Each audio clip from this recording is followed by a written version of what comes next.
like I'm floating through the air. The pain I felt is paid for, all is said and done.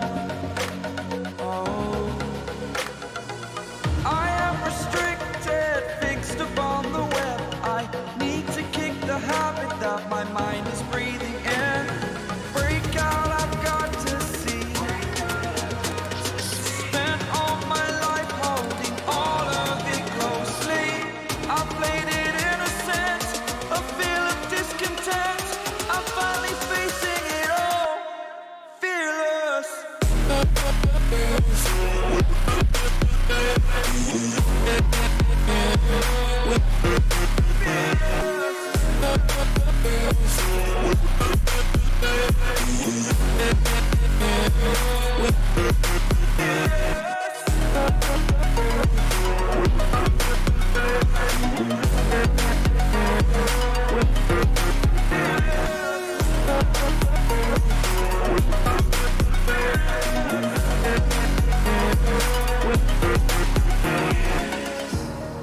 Burning the bridge that keeps us.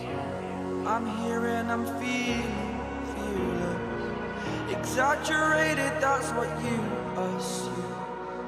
The story's over now, I must conclude. I am conflicted, watching where I step still, hanging in the balance. Not the life I want to live, I want to take it all. Standing tall, fear outweighed the person you are. Oh, break out, I've got to see. Spent all my life holding all of it closely. I played it innocent, a feel of discontent. I'm finally facing it all, fearless.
Oh, yeah. Whoops. Long story short, because of my mic, there's currently we everybody else is doing their own thing, so I decided to play some solo queue, and if anybody wants to join, then that's fine. If not, well, I'm just gonna play some League. Basically was the long story short of what I just said. But I'm gonna have some fun. I think. Hopefully. Maybe. Possibly. I don't know. Alright, let's go ahead and get right into the queue. Let's get right into the queue!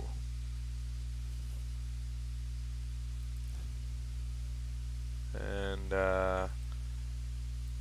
currently I am going to have it to where you guys can hear a little bit better. There we go. Add a little bit of atmosphere in the in the game.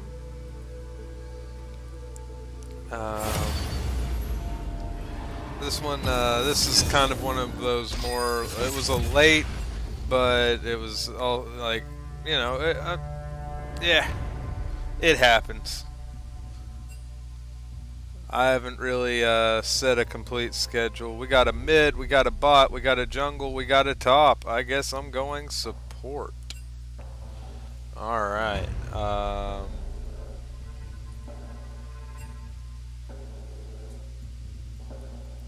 Let's see here. That person freaking loves Shyvana. Okay, cool. Thank you. Glad that you graced me with that ever-present knowledge that I needed to know. That you friggin' love Shyvana and Kindred. I friggin' love this burb. It's Anivia, the angriest of burbs. I don't know, Hellcrow, this burb will give you a run for your money, man.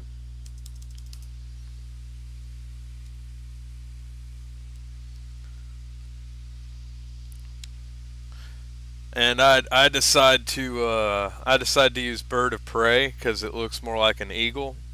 Cause America. I mean, it's okay. It throws some people off, I guess. Their bottom lane, Omega Squad Vygar. That looks cool. But let's take a look. Smite. You always look for the smite. You know the jungler. So you got the jungler right there. Blitzcrank is going to probably be a support with Zoe, while Vygar is mid lane, and Darius is obviously top. Usually the one that has the teleport, you can they're commonly the ones that go top. Looking at the rest of them, well, the exhaust, I think exhaust and ignite combo would work very well together, but I'm a bit thrown off by their choice of characters.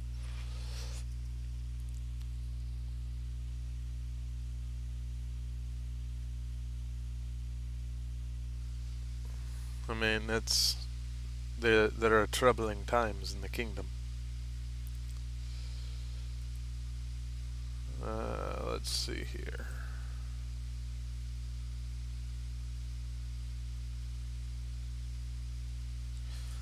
But yeah, yeah, Darius is going to be going top.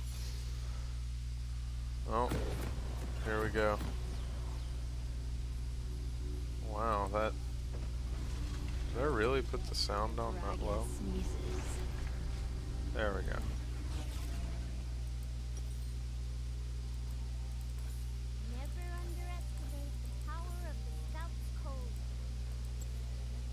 What? Okay. Is that Rakan? Or no? Zaya. Yeah, Zaya. 30 seconds until minions spawn. A 1,000 lives will I give for the failure.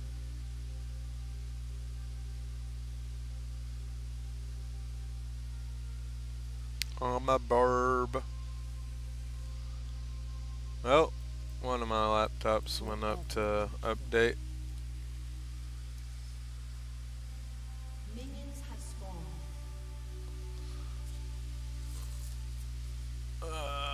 Getting the next one up.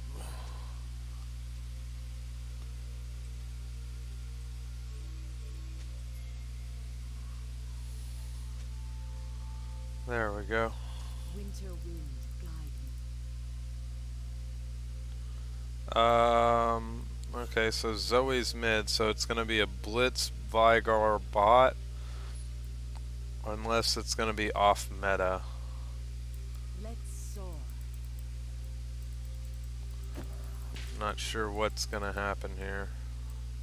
I think there's something happening here. What it is, I ain't really clear. There's a bird with an icicle over there, telling me, squawk, squawk, squawk.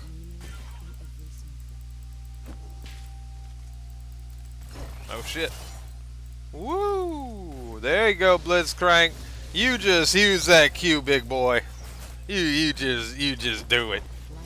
You touch the tail feather. Jeez. Touching my tail feathers. Oh god. Oh yeah. Take that stun. Eat it. Did you like that stun? I got plenty more. I got plenty more. I got 1,000,000 of them. I work at the stun factory, didn't you know?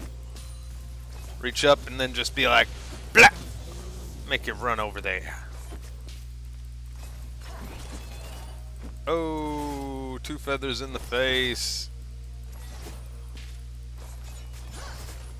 Blah, blah. Bloop.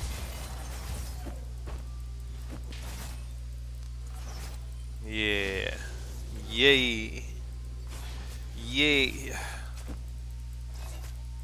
And boop. I have felt this corruption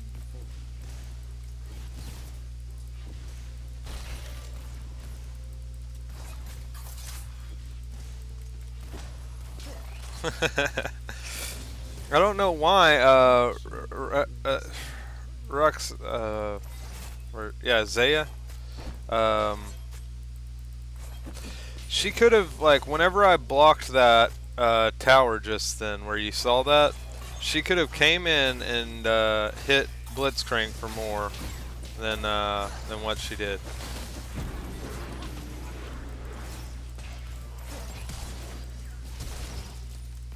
Yep, I gotta... Yeah, keep focusing me. Keep focusing me. I'm still alive.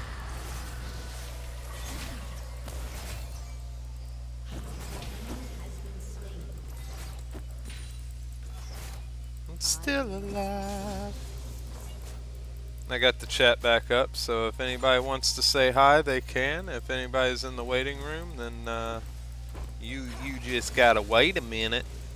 I'm right in the middle of doing the battles.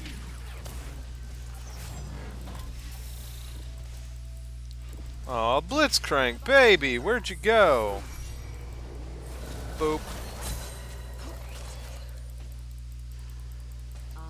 Yeah, you get out of here.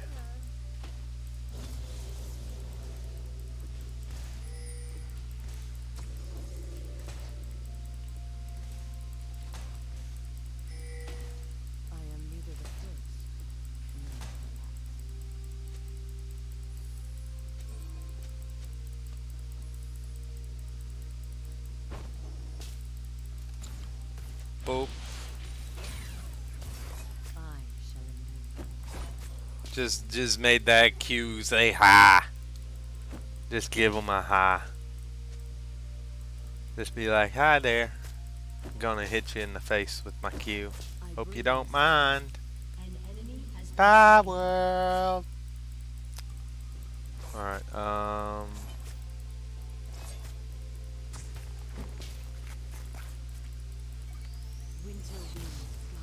Ooh, look at Granddaddy Warbucks over here. Get the fuck out of here. Okay.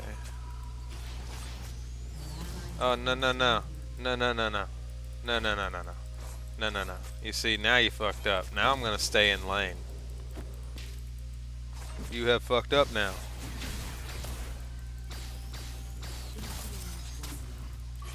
Dude, I was standing still.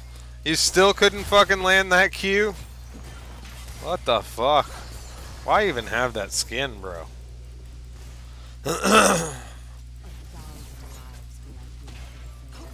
Fucking standing still and shit like that happens. Like, dude, you have to remember that your cooldown rate will affect like so much of your gameplay. Nope. You still fucking suck, dude. Thanks for coming out. Thanks for coming out. Goodbye. Thanks for coming out. Just run in there and try and attack a burb. I am that burb. Let's see here. Oh, we have somebody else in Dargun studio? Maybe. Oh, hey Ferret. What's up? Not Here, much. hanging out. We have a special guest. Hi, buddy. Hello. How are you? Doing pretty good. Just showing this horrible bottom lane that's Vygar Blitzcrank. Oh, They're using a Vygar and a Blitzcrank, and they're hoping that that'll do something. Unfortunately, it's not working for them, and their Evelyn is trying their best to help, but it's just not doing it. I mean, their Blitzcrank's has been trying to grab me for a little while now, and just can't touch me. Do you want to bring Server Troll in here? Yeah, go ahead and bring him up. Wow, you just had to cut me off right there and then. So, as I was saying, one deals burn damage towards the enemies, the other reduces the healing towards enemies. But if you have to ask, The burn damage is Leandri's, right? yep, Morello's is obviously grievous wounds. Okay, if you guys like, hey, we are on stream right now. We're talking League. Yeah, I know. I mean, it was just like y'all were like right in the middle of it. So, what exactly what were you guys saying? Like, you know, because the audience. What to build on the Zir. Yeah, we're gonna go Nashers and Rallies, Sork Boots, Rabadon's Void, and depending on what I need to go, it'll be Zanya's or Leandri's, Rod of Ages. Okay. Yeah, I decided to solo queue right now and just kind of put in commentary about it. I noticed, and I'm watching actually. Do you see how horrible these guys are? I mean, I've already seen an Evelyn not use her hate spike, so I can tell and see very clearly.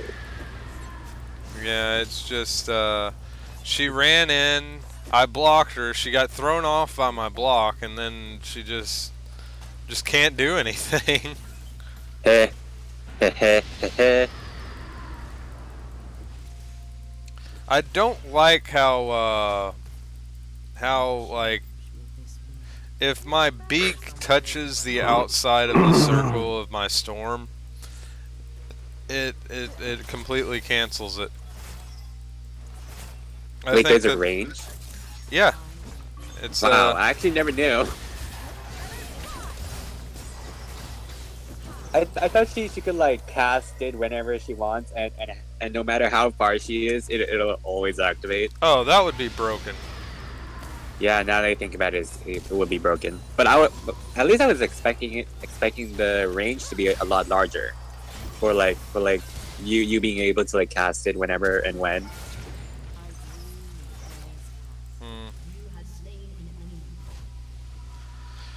202.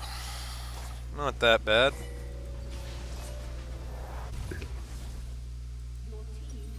I am supporting. Proceeds to go Doran's ring and steal all the kills.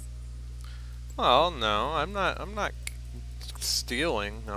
If they're not in range, then I'm just gonna take advantage and take it. I mean, I only have 38 creep score in 11 minutes, so I gotta get my gold somehow. You know, Spell Thieves Edge gives you gold for free for just poking them, right? Yeah, but I use my Doran's ring because I don't trust the people that I'm laning with in solo queue. But I trust you, so I use Spell Thieves. I do use Spell Thieves whenever it's on certain people. Okay. If I don't trust them or I don't feel that they're going to initiate whenever they need to, then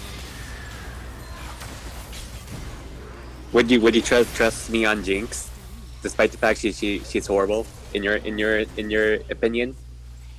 I think she's horrible because she's broken. She's one of the champs that you can abuse easily, and I don't really like using champs like that. Okay, what about Misfortune?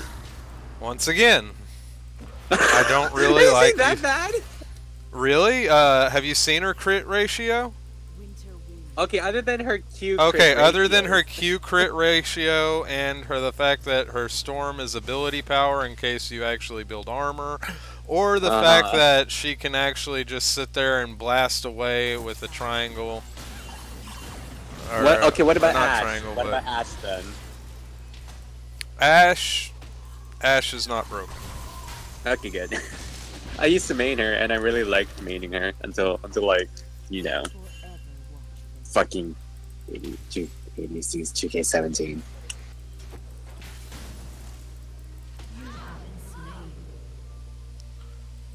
But regardless, do you still trust me with ADC at least? Well, I mean, the thing is there's games that you can trust a person, and then there's games that you can't trust a person. It's all in how they play. They play differently in every game. Too. Like, there might be a time where we're getting really good at switching the aggro on the bottom lane. Then yeah, I'm obviously going to build to that because I'm going to be like, okay, well, that's lovely. There we go. Okay. No, wasn't looking up. Why are you guys being such nerds? Why not? We're Guys. supposed to. It's League of Dargun, right? Fucking faggots. But yes, we're big fat nuggets. but yeah, it's all a matter of like whether or not That's what they're doing right now. whether or not you can actually see, like, if I see So it's not- as a This main big circle right here. If the enemy destroys it, they win. We take that. We win. What? Words along the lines. Why haven't you guys taken their shit yet? right now, well, we've taken a tower and 2 towers, and we're only 14 minutes in. Are I'm you in watching that? Anivia. He's cracking me. Alright, well, good shit, man. Stop being a fucking slouch and get in there and fight under the tower. I did a You remember couple the last times. time? Farrah, do you remember the last time you did that? If he gets hit by it, it'll like chunk his health. Don't be a good What? man. Don't be a cunt. Hey Farrah, I have a question. I might have an answer. Ah, Do they you all trust- grouped. Do you trust me in bot lane with you? No. Fuck Why off. not? Cause your service role. Fucking. But What's we'll the be what? Wow, lane your together, voice and is. we'll both suck and damage the people. When I'm getting like 8 kills. Oh, really? That's stupid. That's me. Fucking dumb, dude. Fucking Mr. 40 something kills. What happened? Oh no! Those were all secured. Excuse me.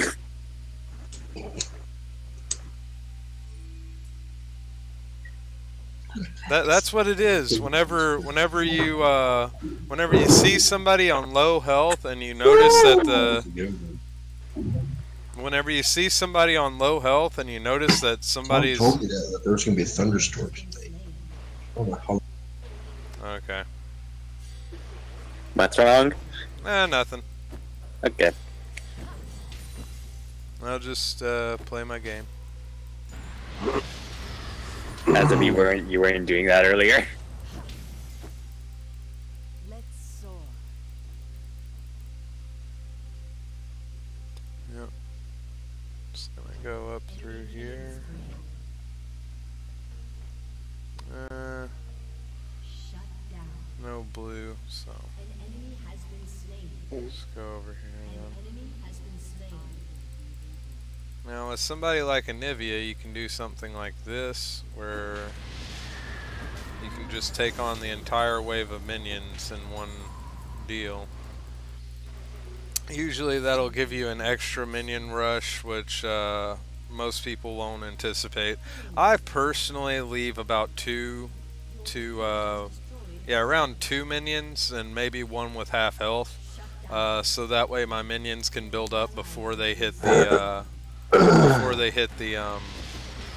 the tower, and that's pretty effective, I think. Because it looks like no one's doing anything about it, so it's working. Yeah.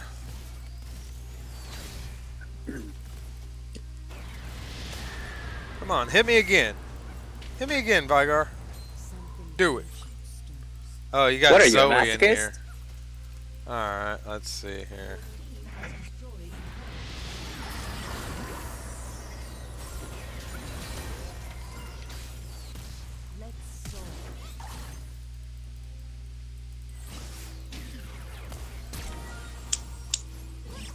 Okay.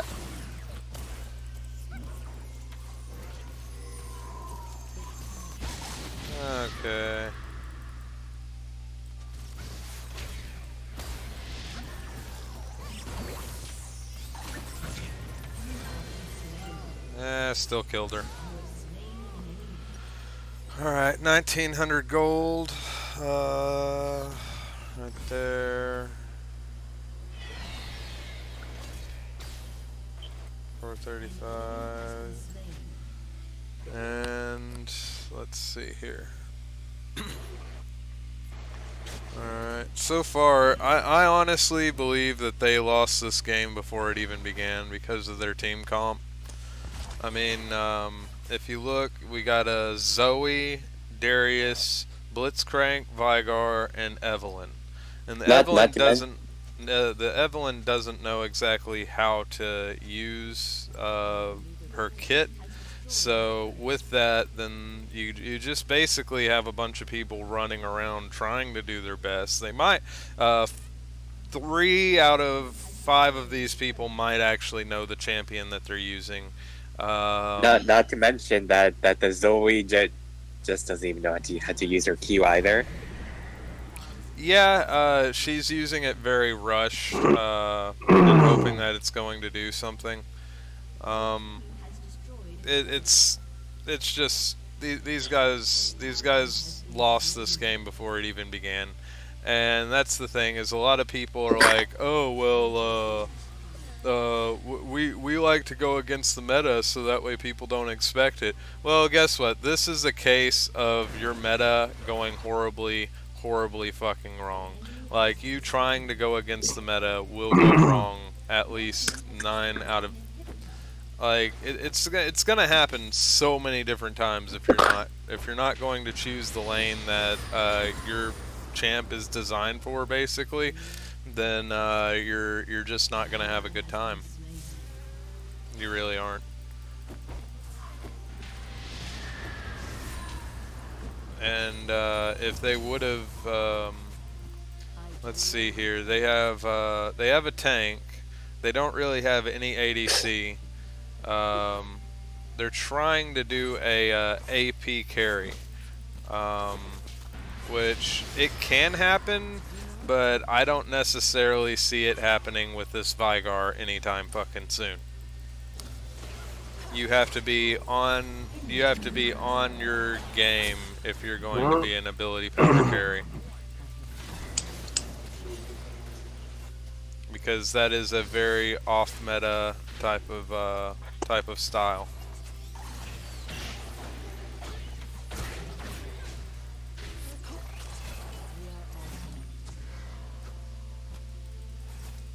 Hey guys. Hello. Hello. Hi there, Miss. You know, I just watched a rare event. That is. Someone tried trolling an MLP associated art server And, well, they just were spamming at ears and then at everyone's, and, well, they just got banned. Well, GG. Yep. Alright, taking out this tower. Now they're trying to focus on the Winions and mute yourself whenever you're blowing your fucking nose. Sorry. Anyway, they're actually trying to focus on the bottom lane, and they can't really take us on mid lane because, well, they don't have anybody that does any crowd control for the most part.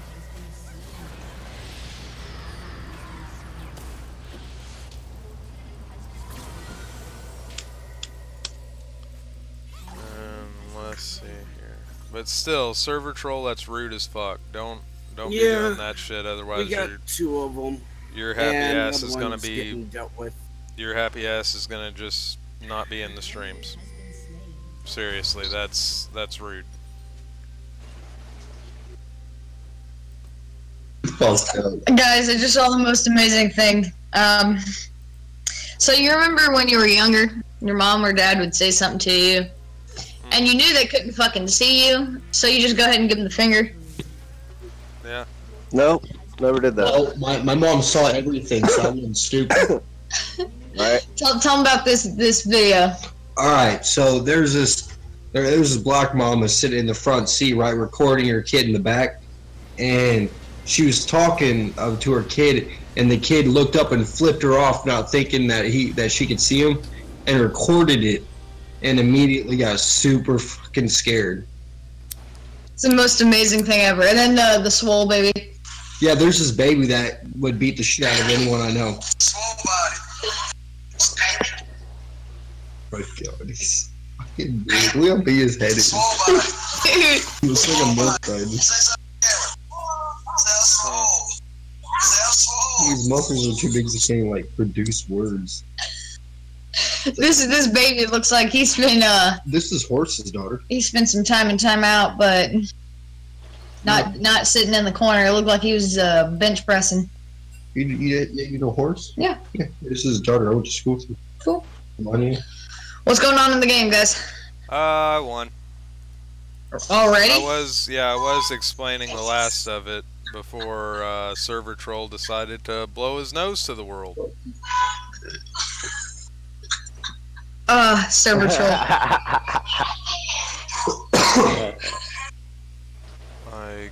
Yeah.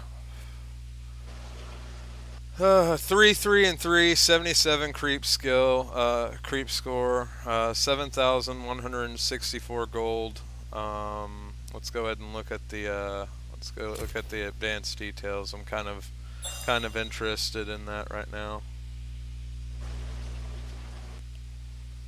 Let's see here. They wanna add me to their I guess their team right now, which is kind of cool. But I'm more interested in the graphs right now. Let's take a look at total damage dealt.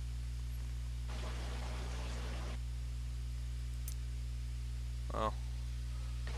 Let's take a look actually at damage taken and healed. Okay, healing done. No. Ally healing, no. Ally shielding, no. Damage taken. That'll be one of our bars versus damage dealt. We're gonna go ahead and go with magic damage dealt because I'm wanting to take a look at this Vigar here. If you're wanting to be a mage, total damage taken is low. Damage dealt is pretty decently high. So he was doing the best that he could on magic damage. But let's see here. Where's the total damage? There's total damage dealt. Let's see here. Physical damage versus that. Alright. So we got the physical damage dealer in their team was Darius, which made it entirely unbalanced because, you know, you don't have any other damage dealers, and that guy's supposed to be a juggernaut kind of tank top. So that leaves your team just unbalanced. It's going to, like I said before in the very beginning of this match, it's going to set you up for failure if your team is unbalanced like that. And it did.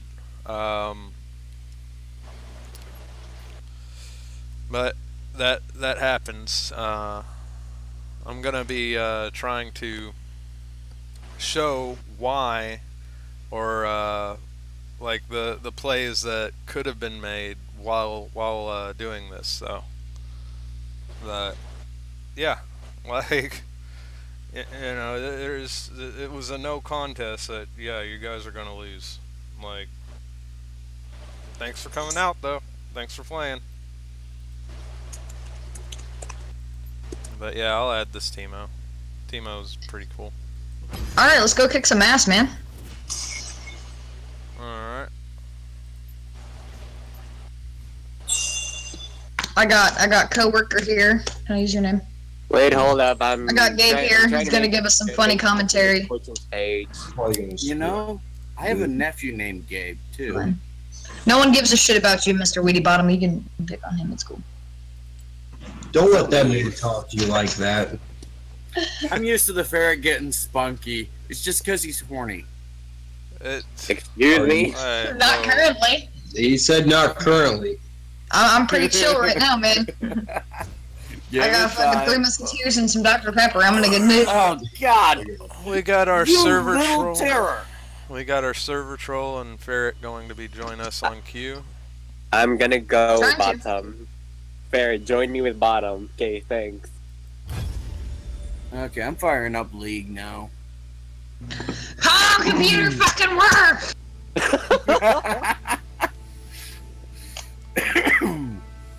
Yeah, I know. It's a nice ass laptop. It is if it wasn't such a piece of shit. This is true. It's because you have Windows, man. You have to get Linux. Just I've been rid of Windows. Wait, Nah. which Linux are you? Which Ubuntu is Linux? Which Linux based operating system do you use? I don't know, the one that works.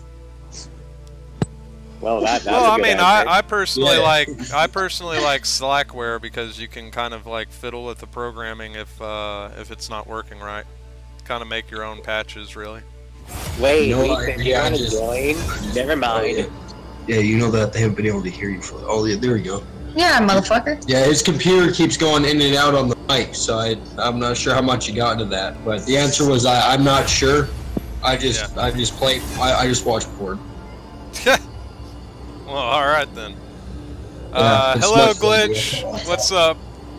Glitch in the chat saying, "What's up, YouTube God?" None of that on here. I'm not really a god yet, but Passing mention it is. Weedy, Okay. oh, Weedy, Ferret do you want to play? declined ready check. Bitch, I did not fucking. Oh, a player. Okay, never mind. I'm done. Weedy, do you want to join? Ethan? Yeah, Okay, cool. it was nice too much to join the queue. Oh, see you, Gabe. I'm gonna go get my Monday bread. Alright, enjoy Yeah, you. check us out on YouTube. Woohoo! What's it called? What? He said check mine on YouTube. No, dude, just go to the server. You're on his server. Yeah. Fucker, he posts this video every time. That's right. Every Dum-dum. night. Every Don't night. quit. Fuck with me, dog. Oh yeah, Vash. Don't keep tripping me out. Making me very sexually confused. So Gabe says, Vash, Gabe says stop sending furry stuff in the lewd den because it's confusing him. It must be Aw, sexual he doesn't confusion. know how to feel about the tails, huh? You know there's some. You must be converting him. He said whenever you pop a chub to a cartoon dog, you know there's some issues there. Ruby. See ya. Oh, I can get some childhood ruining stuff on there. Nah, he's gone now. He left. He bounced. He's about to go have a party. You know what I mean? That job is for ramen sausage. What do you mean? He was hanging out until he could get a hold of someone that wanted to hang out. God damn it! Why did ARAM? Yeah, we're just gonna go ahead and do ARAM.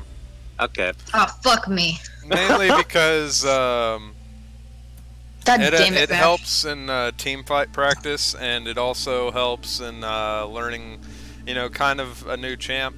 Like, you kind of find a kit that you might like, you know, and you go, hey, yeah, I'll play that character.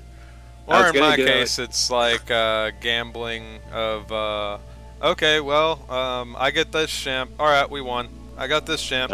We lost. Yeah, Vash. Vash, did he tell Ferret about what Suit said? Where? You mean the last stream in the comments? Yeah, the last stream where he called me a ferret clone. Yeah. Yeah, I told him about that.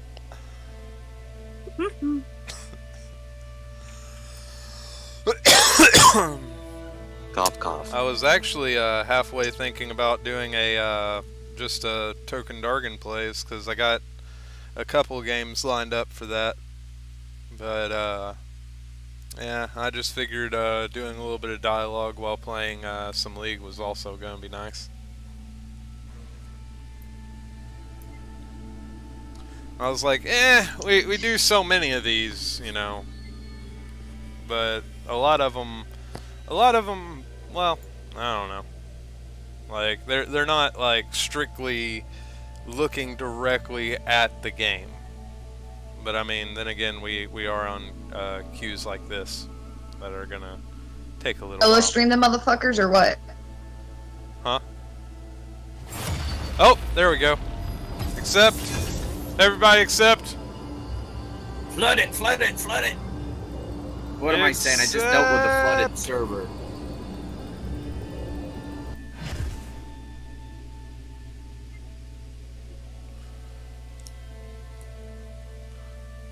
Yeah, I'm not really too much of a. I mean, I'm not against My Little Pony and their community, but I don't really pay too much attention to them. No, that's how a lot of them prefer it. They get the groups they want. They don't want fucking people hassling them, heckling them, or anything because they like a show. Yeah, I mean, they're there because it's a community. I got the pike. Oh, yes. Yorick is up. Yorick is up for grab, Ferret. You can get it. Champion's No, available. I'm the one that put him up there, dum-dum. Oh. Anyone want Olaf? Here, I'll switch you Olaf. Garen's pretty easy. And then I'll switch that. Now I don't know if I should build tank on Pike or not. Okay. I actually haven't used Yorick in, like... Yeah, it's been a while. So... Okay, so Garen is best with heal and flash, or... that'll work. Tanky, get the green resolve. You want resolve for the runes. Never mind. Resolve. Yeah. So should I build tank? He's what?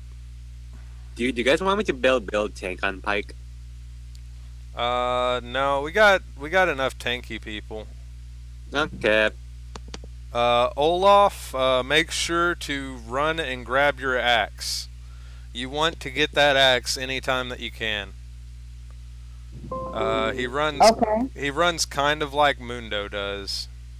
But Mundo has just that cleaver for days, especially if you run cooldown with the cleaver.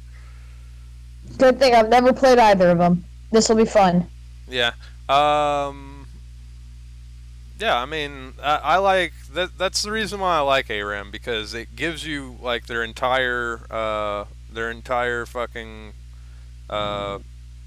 you know, kit to play around with in the very beginning. So that way you go, oh, this does this, this does that, and you know, you don't really have to like Fuck up, pick the wrong skill as your first skill, and then struggle through the entire game because you're under level. Yeah.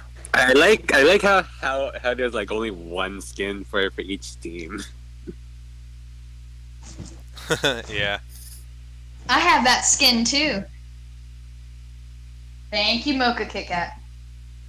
Wait, I gifted you that Vanguard skin? Yeah, no, the Pike. Oh, okay. Sandrath Pike. Yep.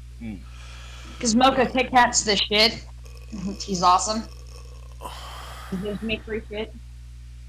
But let's see Well, here. you, they're awesome. Looking at their team, I see 2 tanks, a damage dealer, mage, and a support. That's Rammus is going to be a little bit. He's going to be probably attack damage aggressive because of building a lot of armor. Otherwise, he's going to try and do ability power and be really squish, which is not necessarily a good thing unless you can pull it off. I've done it in some matches where I played Rammus, and because the your ult with Rammus can actually hurt the turrets, and building ability power will hurt them even more. So yeah, Garen starting gold 1400. Yep. Just look at the starting items and buy them. I seen. Fuck, I got off the platform and forgot to buy shit. Oh, god damn it. I'm so dumb. Which one's best for... Oh, right. You start out with the basic. All 3 until I know what the hell's going on with it.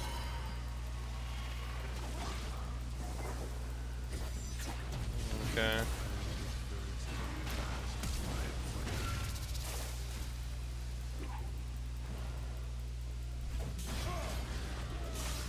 Okay, so his Q works kind of like,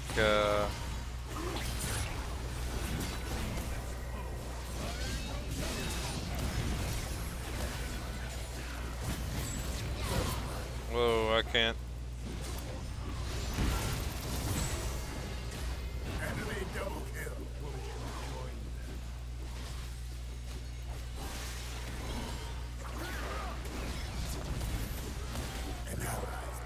I'm having to keep distance. Let's see here. I'm thinking that I'm having to last hit with my Q in order to bring up the zombies.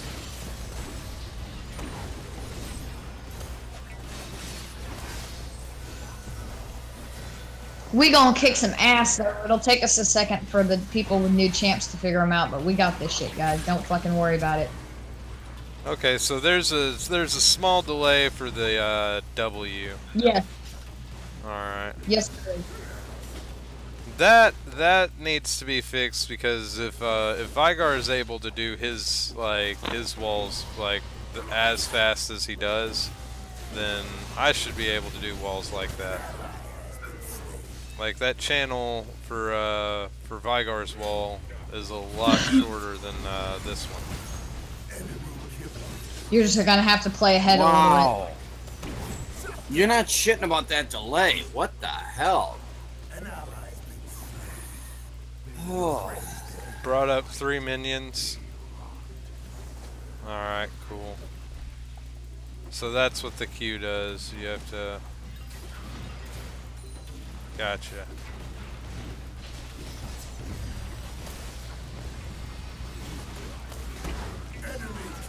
God damn it. Olaf is kind of clunky in my mind. Raising so far. the dead. He is, but he's more of a... He's clunky for his poke. Yeah, I haven't figured out the team fight mechanic of it yet. There isn't. He's mainly like Yeah. a dueling kind of champ. So you just kind of have to hang back and hit, like hang back, attack, and then, you know, fall back a little bit, and then attack again. That Hey, type I of got a stuff. kill! Finally! Oh, an assist. Fuck. Okay, so his ult will bring up a bunch of shit. Good to know.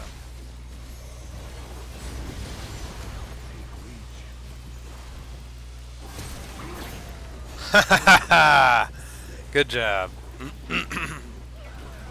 On who? Kit Kat, just standing in front of me, scaring away that Ramos. Oh, I got a kill just now too. I think it was, who was it? Soraka was heading straight for the tower. And I hit her with my Q and then my E.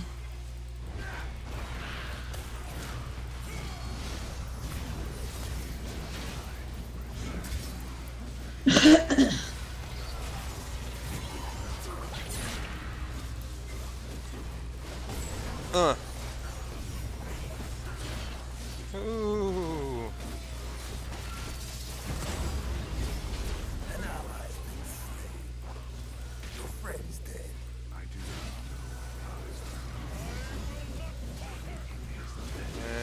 Oh, that's cute.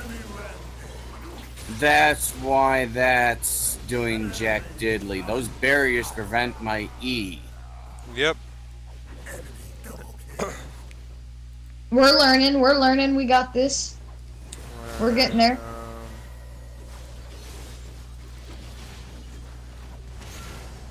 I'm gonna do that, and hopefully that'll work out.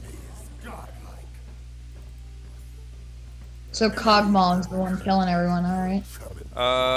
Yeah, Kog'Maw has a deal where his attack speed will get up even faster, to where like he'll just shred you if you keep battling him. Especially if he hits you with that thing that his artillery strike, so to speak. Go. God damn it, I got him down. Oh, fucking bitch.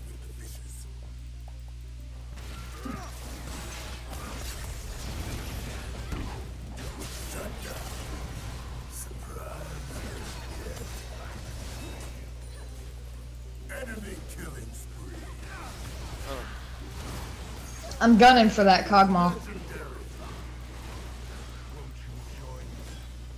Wait till he breaks off from the group.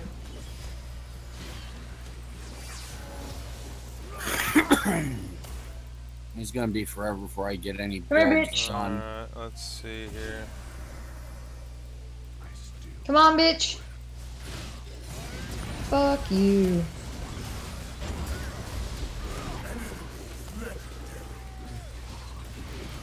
Okay, yeah, they've been feeding heavily on our towers and our minions. Shit.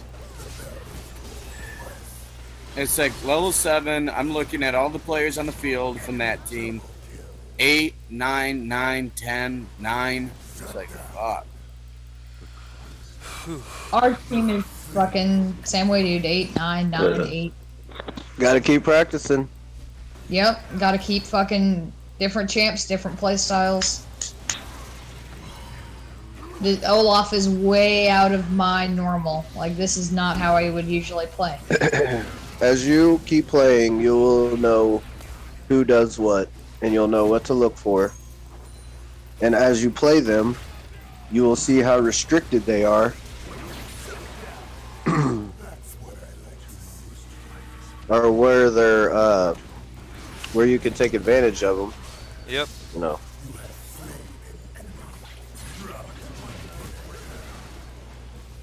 I hate that. I just wasted an attack because the damn control's not wanting to play nice. Wasn't recognized when I tried to do Control E to go and get it while I'm still in motion. It's like, oh, that's fucking great. Come here, Vash. Thank There you go. I got you. Boom. Let me get my axe back. There we go. Boom. Fuck you.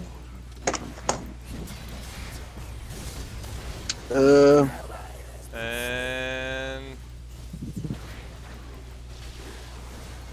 Raise up the dead. Pick up your dead. I'm not dead. Yeah, you are. I got that Soraka with my ignite. Boop.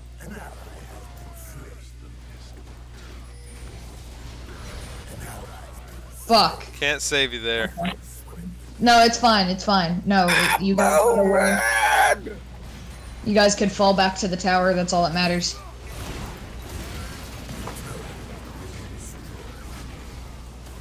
Shit.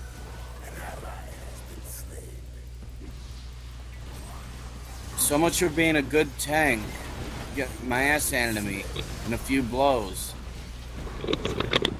So am I, dude. Like, it's not just you. Everybody has something that's going on with... God fucking damn you, come here. Come here, little bitch. Come here, little bitch. Fuck you. Fuck you. Why is it doing that? What? Oh. And it also doesn't help. I didn't get my runes changed, so I'm probably having that work against me. Yep. That can happen.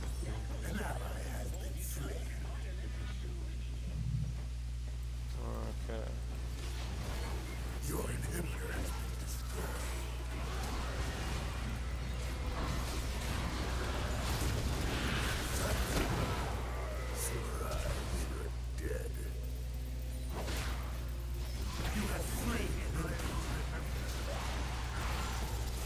It's all in good fun. I'm learning stuff. That's all that matters. Take As it long as out. you're Take learning. it out. Good job.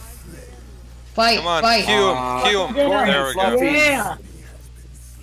Wow. Almost. As long as you're learning something that they're eating, it's always worth doing. And also, Garen's passive, if you stay away from the minions, you're going to recover all of your health. You see all those plus 27s that were happening? No, I'm not seeing plus 27 squat.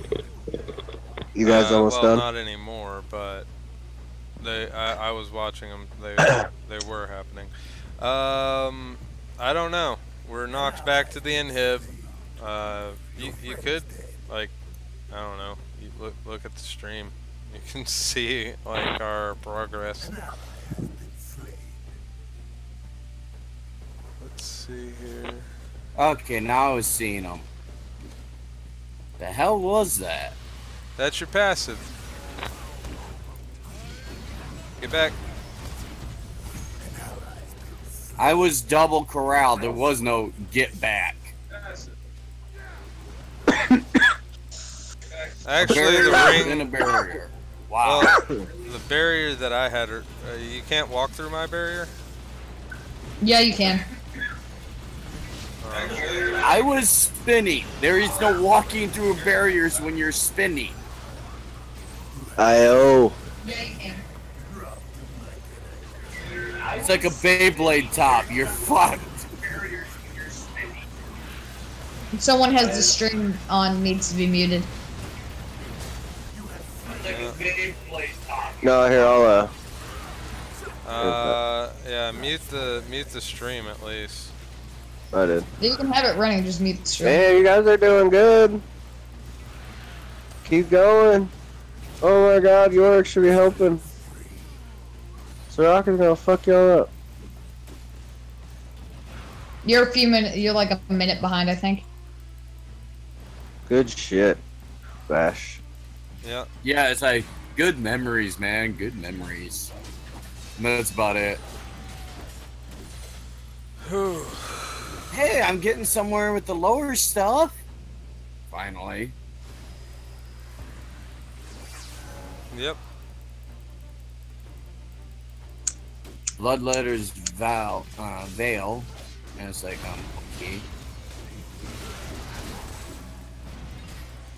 It's like, I'm so behind. I'm getting items at this point. It's like,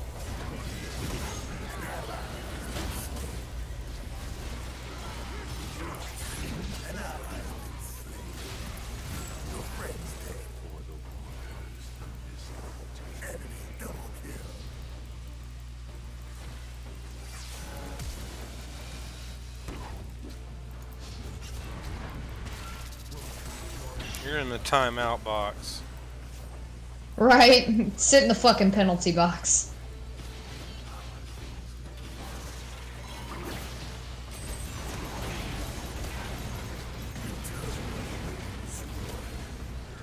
Okay, I could have used my ult on the...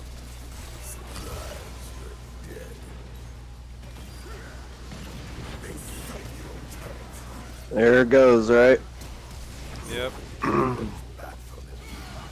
Good try, guys. Yeah. It happens. I learned some shit. So, I mean, that's something. Hey, unleash speed. Glad you can make it, man. There went that. Yeah, this has got to be nuts.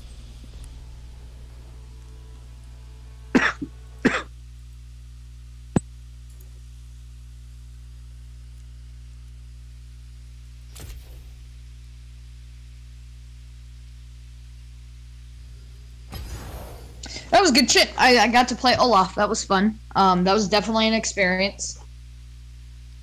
I'd definitely say I probably wouldn't be playing him often. Just because he's so out of my playstyle. I don't know what just happened, and I don't know what I was doing.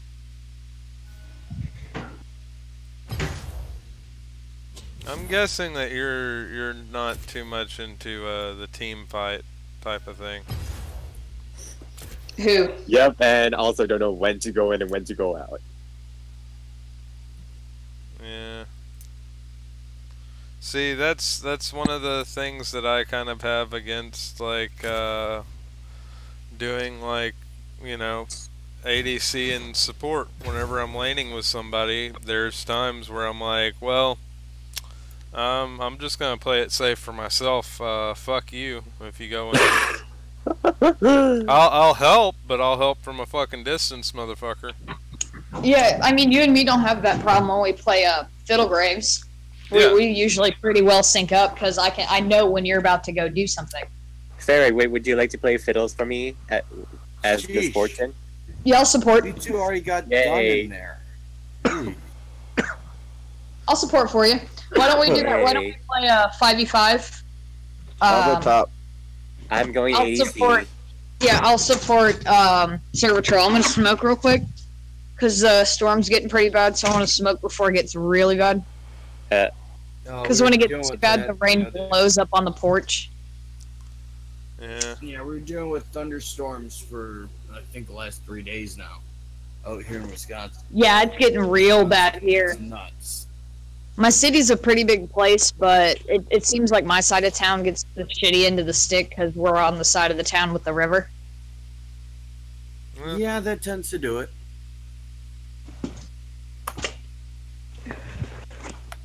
No, that was good though. I mean, I got to experience a different type of tank. You know what I mean?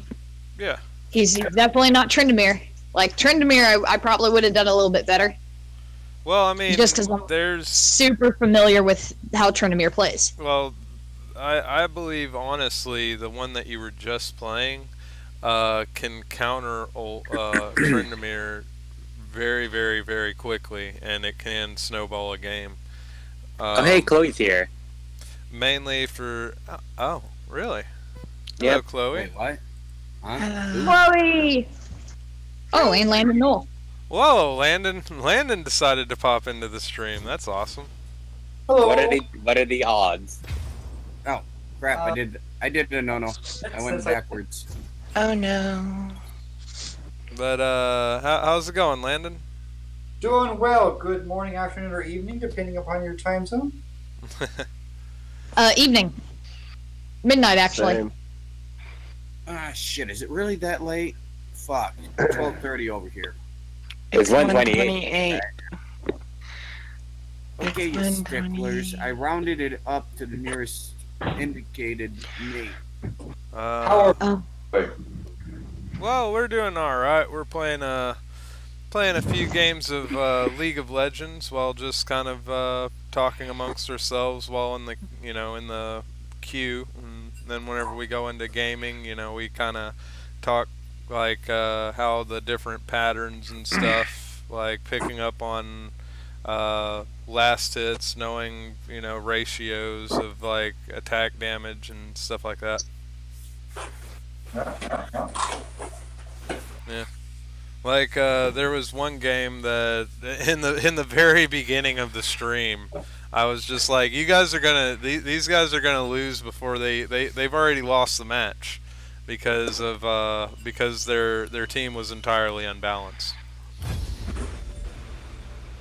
Oh, he was starting. Oh, yeah, we're waiting on Ferret currently. No, we're not. I'm back. Oh, you're back? Okay, cool. Okay, yep. So I'm here and ready. While we're discussing things, what's this TPDGS?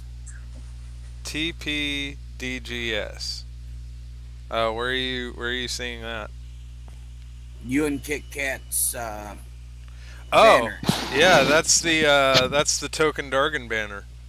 It's top Darguns, or some people have now been calling it top dogs. So I'm like, all right, I'll accept either. So how do we get in?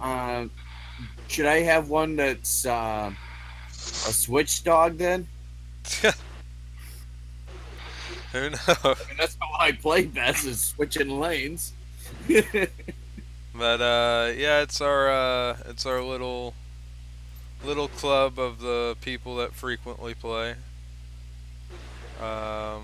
And Moozypan, an old friend of mine. Oh, there's a moth in the house. Hello. How are you? But yeah, so I looked into the whole ordeal with DC Comics and the feminist person, Gamergate, and all that stuff happening. And I noticed that Anita Sarkeesian went to I believe it was BioWare. It was BioWare. Yep. You are correct. That created a huge backlash, and for those that don't know, Anita tried to do this during whenever Mirror's Edge 2 came out. And it created such a backlash of people saying that they would not support the game that 10,000 people signed a petition. Yeah. Yeah. That they would not like boycotting. Yeah. Yep, and devs said that the claims about Anita Sarkeesian being in Mirror's Edge 2 was false. Yeah. Yes, that was true. Yeah, that was their response. Even the developer was like, "Hey, we're not doing this." So yeah, DC, like, why DC? Why are you having a writer? One job and they've still fucked it up. You see this pattern here, and you're still wanting her as a okay. I believe that this is going to open up the possibility of the smaller comic book industries, or the ones that aren't as big as DC and Marvel. They're going to flourish off of this, I think. So I guess it's creating new jobs. I don't know what else to say. It's a train wreck with the way that society's going. All right, let's go ahead and start this matchup. Yeah. Sorry about me ranting, but yeah, that was something that I found out. That was kind of rant-worthy. I mean, yeah. I understand the professionalism the developers that were there had to have, and it even said it. In every video I watched, the developers kept a smile on their face and were very kind to her. But the fact that afterwards that their employers had such a large reaction to that wasn't positive should really tell them something about the individual that they invited to come and tour their facilities. I mean, it's one thing if one or two people don't like someone. It's another if you have a large majority of your staff that are agitated by the presence of one individual. I mean, That's something. One of them was that there was actually a claim that one of them was sick to their stomach with what Anita was trying to say. Yeah. Yep. That is what a couple of videos had reported. I haven't personally looked into or reached out to anyone to talk about it, but if we go by what people are reporting, yes. Yeah, it's like with that level,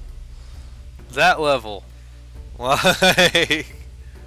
That's a little. Fiddle, why do you have? Are you jungling? No, I just changed my rune set. No, your smite. Oh shoot. Well, actually, that probably would be something for you to try. There we go. For some help. I got it to be heal. I usually do heal teleport, but I can do flash. Last second changes. Also, Landon has been keeping up with the Kilauea volcanic activity as well. Since he's here, you know. On? Yeah, what's going on with that so far? Well, we had some pretty big earthquakes at the summit, and some gas emissions. The vent is continuing to get wider and wider as it's kind of slipping in. So it was a fairly tall flute-like shaped hole, and now it's more of a martini glass wide area there. Yeah. The flows are still continuing down at the east end of the island and going into the ocean. Although it's fairly stabilized now, it's not, That's running good to hear. I mean, my question is, the delta in what was once a nice little bay, and now it's a lava delta out there. Yeah. Still waiting to see what the summit, whether it's going to collapse in on itself or stabilize. Yeah. That would be my question: is have we hit the peak of activity, or have we plateaued, or are we seeing a decline? Well, I mean, first of all, remember it's been erupting for about 35 years. And absolutely, this has been a very slow. We've had ups and downs over those 35 years. It's been more active than it's now, and it's been less active. Okay. So, but it's difficult to say where it's heading right now. It seems to have gotten into a mode of magma coming up near the surface of the summit, heading down the spine about 35 kilometers and popping out a couple of fissures that then immediately empty into lava tubes and head around a cone down into the ocean, where it's building new bits of island. That's absolutely fascinating. I'm going to join you on the bottom there, Ferret. Lots of earthquakes up to the summit, and things wiggling up around there, and sort of sliding into the vent. And we will see at what point whether that will continue. I mean, we're still expecting that there'll be a large explosion at the summit, but it hasn't happened yet. So people are staying away for safety reasons. Yeah. There was actually somebody that I came across that was trying to tell me that the volcanic the things that were happening in Kilauea was false. And I was like, I can show you like quite a few pictures, and they were like, oh, that's computer animated. I was like, what? It's disturbing to say the least, because I'm sure people have been injured already. Yeah, there might have been, has there been any like deaths on this, or?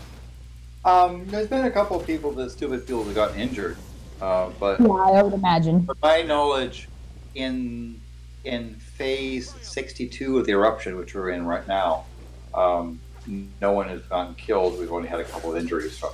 Okay, that's good. Yeah, that's good to know at least. There usually are, where it kills people is that people who go out to the ocean entry stand around on the sort of fresh lava at the ocean, and then the lava collapses in. And then they get trapped. Yeah. How most people get killed by this volcano. But like how long I guess before like we might see like it possibly stopping. I mean, 35 years is, or was it 35 or 25? 35. Yeah. It started actually in January 3rd, 1983. And it's put out now about 4 cubic kilometers, which is about 1 cubic mile of lava. It's been more active and it's been less active. There's been times where, phase transitions where people thought, oh, surely it's done now. It can't continue after this happens, and it keeps going. So it's gotten into a steady state, but usually something will happen. There'll be something will collapse, something will break open, something will drain, somewhere over there, and we'll see a new phase. But it's going to stop at some point. I mean, it can't go on forever. It's just that people have been wrong so many times predicting the end of this eruption. Yeah. So it's kind of like, well, we could try and guess, but it's very hard to speculate. There's too many things that we haven't added into the formula, so to speak.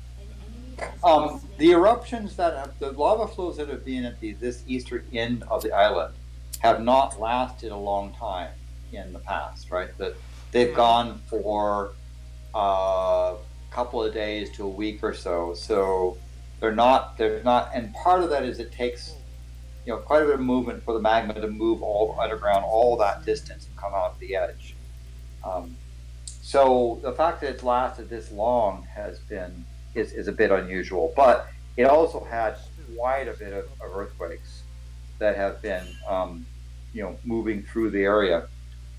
And so presumably that's because the magma is breaking open the rock and forcing its way down, causing all those earthquakes.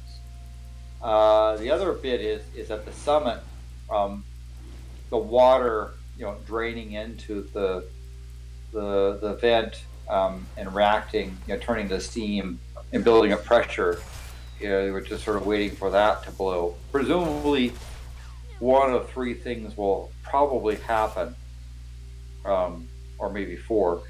The most likely is that the water will turn to steam. There'll be a little pressure, and you'll get a big explosion where the stuff will basically launch roughly vertically, come up, and rocks will go up high in the air and come back down. The next is that something happens to the flow that's heading out to the east in where all that lava is coming out. Block that, and it'll back up. The plumbing will back up and come back up into the summit area, and sort of resume its activity at the summit. The third is that the eruption will just quietly end. And the fourth is it'll do something else we don't expect. And I'm sure my future self will tell me, well, it's obvious it blah, blah, blah, blah, blah, blah, but at this point it's not obvious what it's going to do. Yeah. So meanwhile, there were 2 gas sensors that went offline, and we're trying to get one of them back online, at least, because having air quality meters are also useful for health and safety in the area. Yeah, seeing how much ashes and other sediments in the air. Also, the sulfur dioxide and hydrogen sulfide and so those sorts of things too.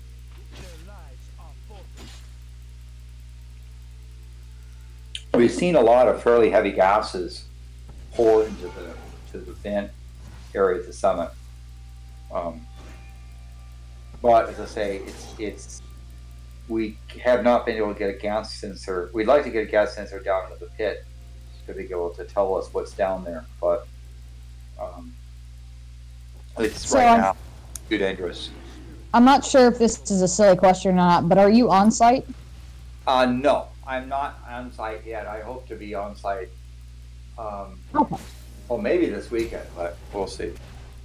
I have to be back next week and get ready and head off to VidCon, but I would if I can swing it this weekend, I'll go there. But that would be to try and get up to the Thurston lava tube to see if we can repair that sensor. The other thing is we'd like to be able to do, if it's safe enough, is to get into the observation building and set up a nighttime camera. Because right now when it gets dark, we can't see anything. Yeah. Yeah. Misfortune, you got a double kill over there on blue. I would appreciate it if I could get the person I was supposed to be landing with. If they haven't already escaped. Okay, who was supposed to be your support? You were supposed... MF was supposed to be bottom lane. You were supposed to be mid. MF. Misfortune, server troll. Okay. Like that would be Can't great. get your butt down there. They're kicking my ass. You shouldn't have got on bottom lane.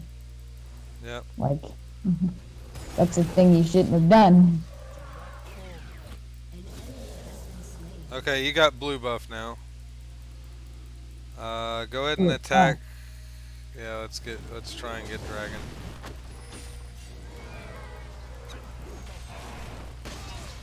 I am horribly underleveled right now because of what they've done. Alright, back off. No, I can take it for a second. Oh, you're good, you're good, you're good. You got this. If you get low, I have a heal for you too.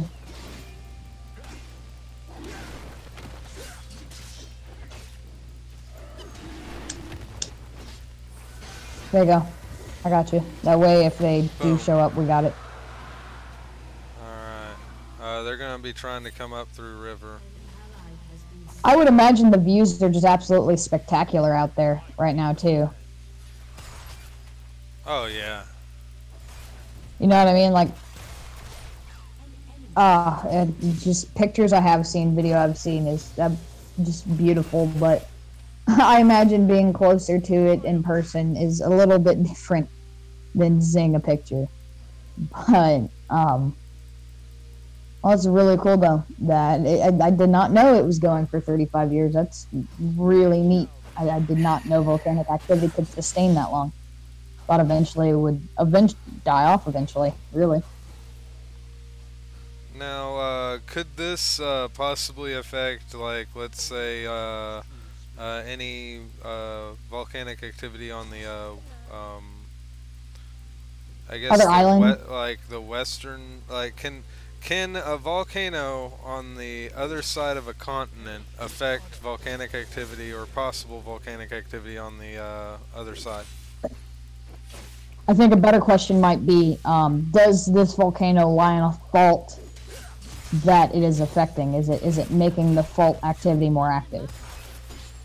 Well, okay, the Hawaiian volcanoes are quite different in that they are sitting over a mantle plume over a hot spot. So it's not a fault with continental plates rubbing against each other generating friction. It's a coming deep from the mantle plume that generates the volcanic activity. Volcanoes respond to earthquakes in that when the pulse goes through, it tends to shake loose bubbles that kind of like taking a can of Coke and kind of shaking it up. It's open, you'll get a little fizzing coming out. So you'll see volcanoes respond to earthquakes of large earthquakes elsewhere in the world where the waves are. But in terms of a volcano causing another volcano to erupt, it really doesn't do it. It's more the earthquakes that can travel around the world, but they have to be large enough to matter. Okay. So in the grand scheme of things, is this volcano large, small, in past history of volcanic eruptions that we have documented? Well, let's see. One way in different ways to answer that question. Kilauea is certainly one of the most active volcanoes on the Earth. So in that sense, it's spent a lot of time erupting, right? That's unusual as opposed to volcanoes that every couple hundred years go foo, right? And part of that is due to the fact that it's currently sitting over the hotspot, and it will continue to grow, probably for the next million years or so before the hotspot moves far enough away, or I should say the ocean plate moves far enough off the hotspot that it will go dormant and then extinct. Yeah. Much like for people who don't remember Earth space science, archipelagos are formed when hotspots such as the one that this is sitting on top of slowly leak magma through the ocean plate as the ocean plate moves, forming island chains. Yeah. And there's a new island forming off the coast of the Big Island that will eventually grow to be, the big shield volcano like Mauna Loa now. There'll be a time where Mauna Loa will not be as active and Kilauea will be more active and probably, outsize Mauna Loa, where Lo'i will come up out of the ocean and will join it. Probably, if things go the way we expect it, the erosion will probably cut off Mauna Kea, Kohala, which are the two volcanoes dormant and extinct at the very north end of the Big Island. The erosion will probably cut those in two, and they'll become a separate island. Whereas Mauna Loa, Kilauea, and possibly joined by Lo'i'i coming out of the ocean will form a new island group as the ocean plate / hotspot continues to move to the south. But these volcanoes are, in terms of Earth, relatively young. I mean, the ages are actually surprisingly young, given the size that they are.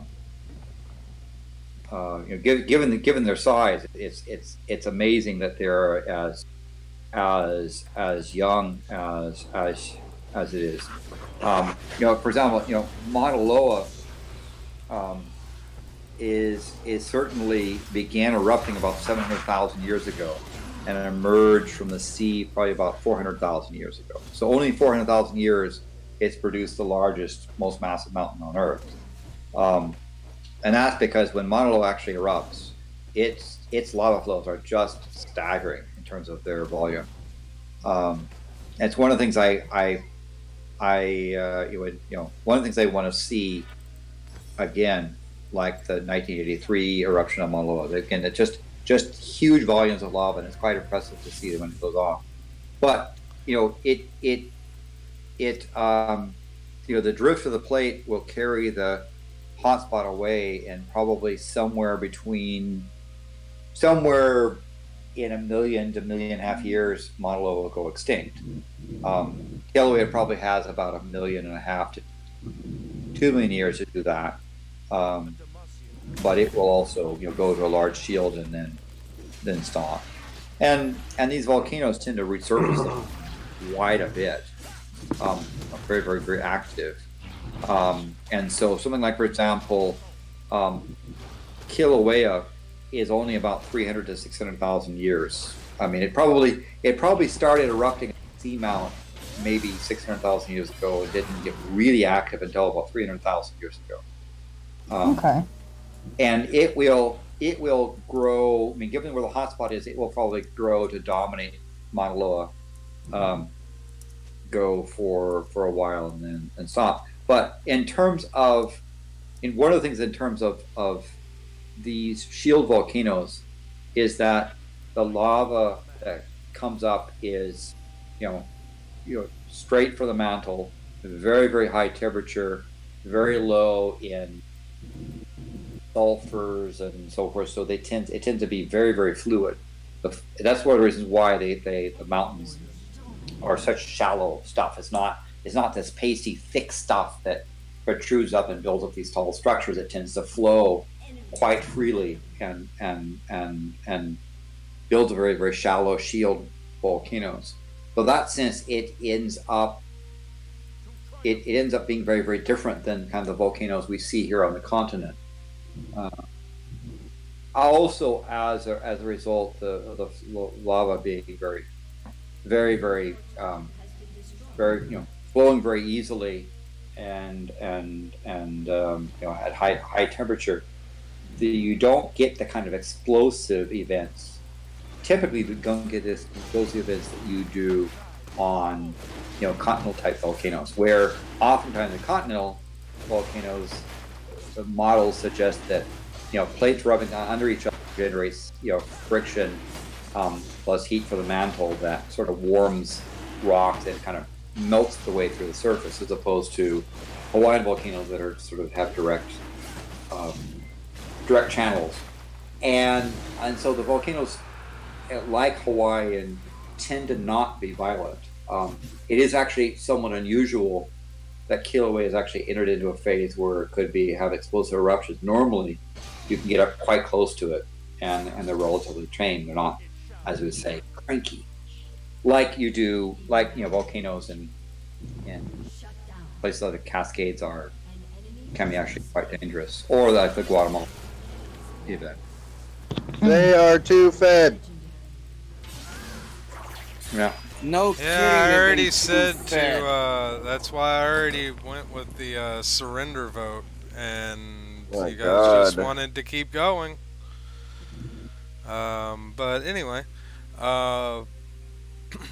so with the activity, how many islands do you think that it's going to form whenever this lava is finally pocketing, or finally come whenever you said that it would be done within a few million years. I mean,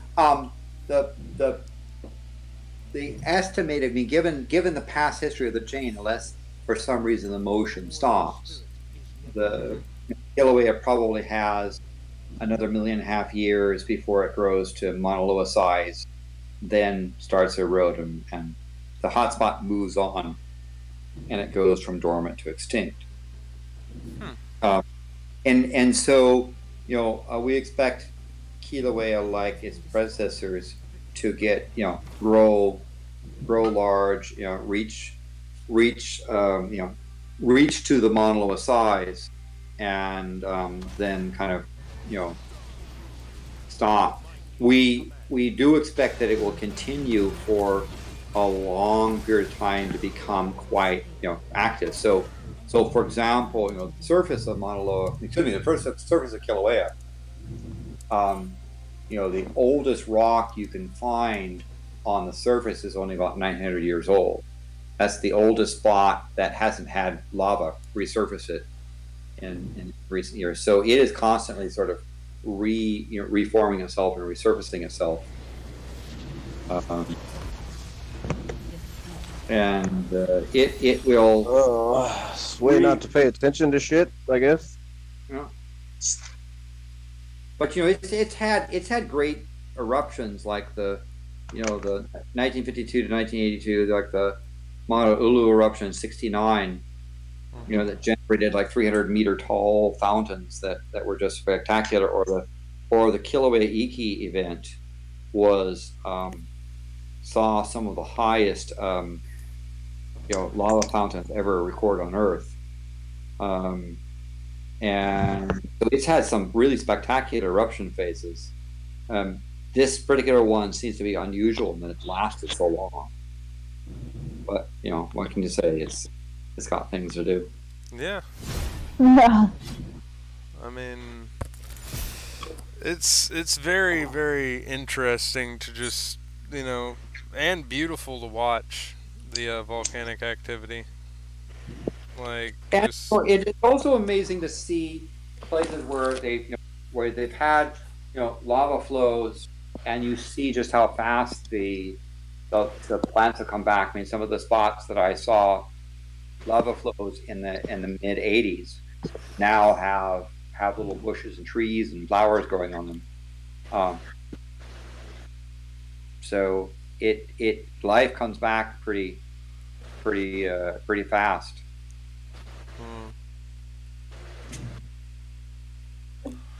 I mean, that chain has a pretty diverse amount of life to assist with that too. Well, I mean, wouldn't that show that the volcanic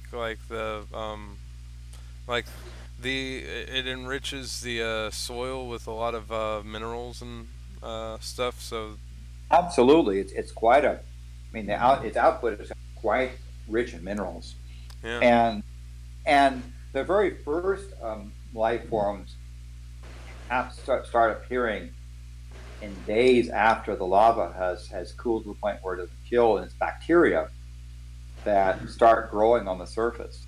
The top has all kinds of minerals that the bacteria begins to attach to, and because it's nice and warm with all this minerals, the whole area just becomes this giant bacteria plume. And it's one of the hazards in working in the lava field is if you fall and cut yourself, you can get really nasty infections because it just is a giant petri dish full of cultured stuff. But that bacteria begins to break down the surface of the rock, and so the very fresh lava that has this really shiny silvery sheen quickly dulls as the acids from the bacteria start to eat into the top surface.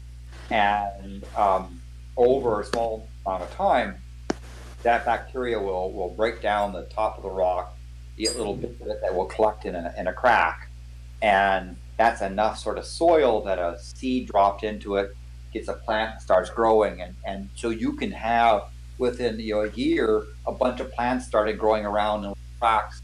Yeah. Also realize it's they have tremendous amounts of rain. It is a tropical paradise, and there's all kinds of critters out there that quickly move in and take up residence. I think that the rock is so rich, and the bacteria breaks down, and the lichens begin to break down. Well, I mean, I wouldn't mind being one of those critters, going over and living on a beach, cast out a line, go fishing. I have a few questions. I mean, sure. Lichen being the first, is it true that lichen is typically the first photosynthesizing plant life form that typically forms and colonizes on lava fields? Yeah, I mean, that's certainly one of the early ones there. There may be others. I'm not a botanist, but I know that that's one of the common things that is. Yeah, I chose my word carefully with typically. Of course, there's other things in certain areas that might be more adept or where lichen doesn't exist. And also, my second question being, avian species are really beneficial.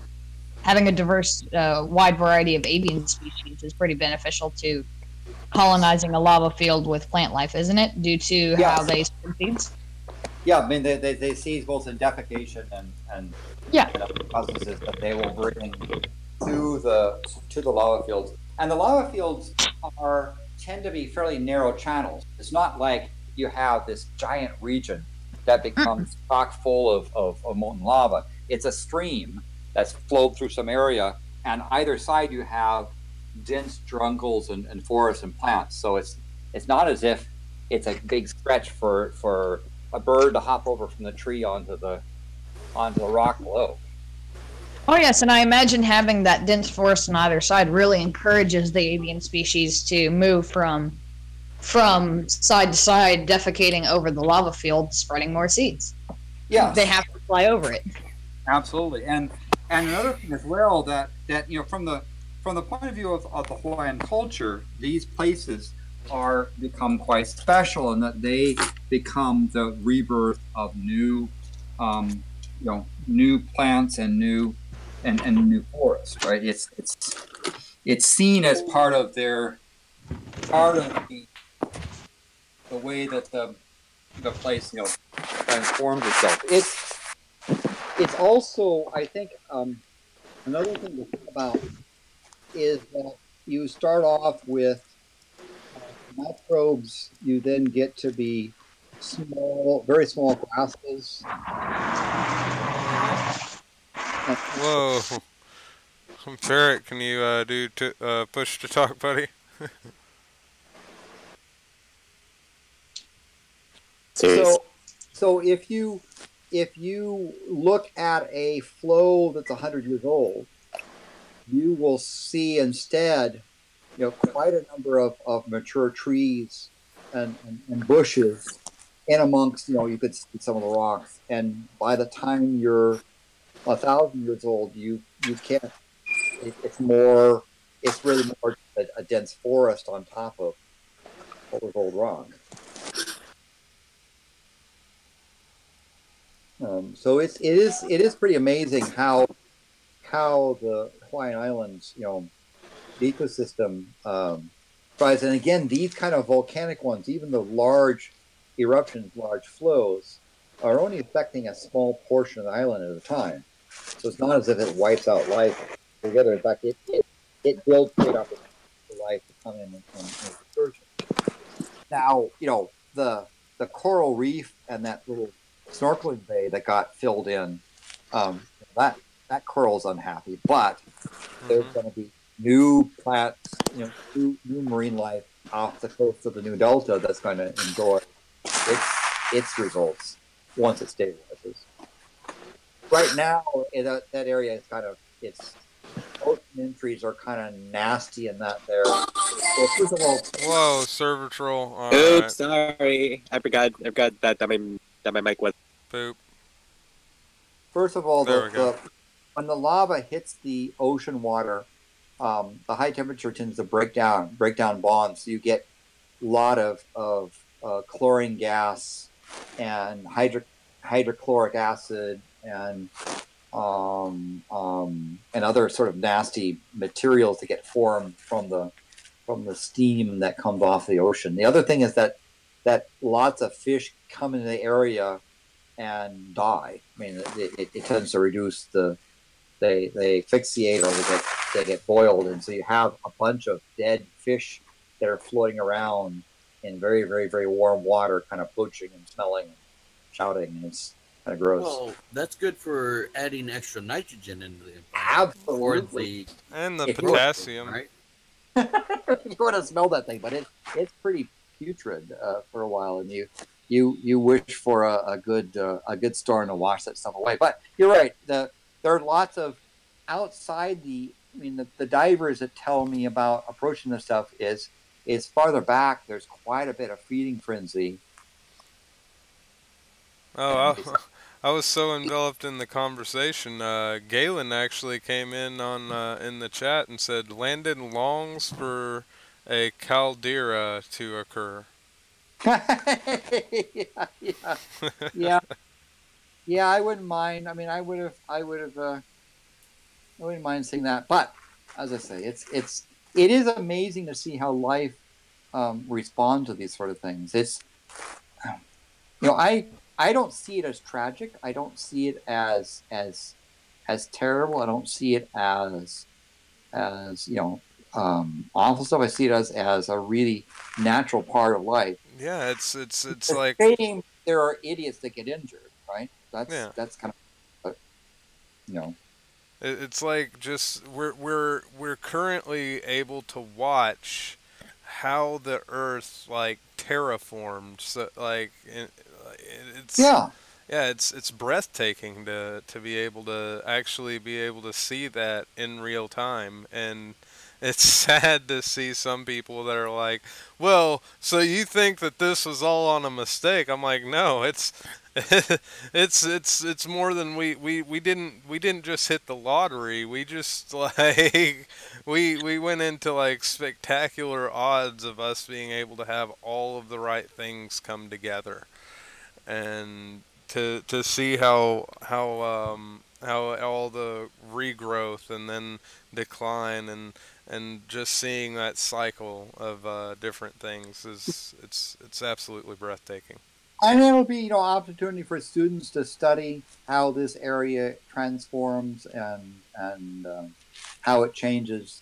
And again, I appreciate the wisdom of Hawaiian law that says all new lava covered land is public. Right? You lose your property rights when the volcano covers it with lava. Not that not that you could do much with it anyway.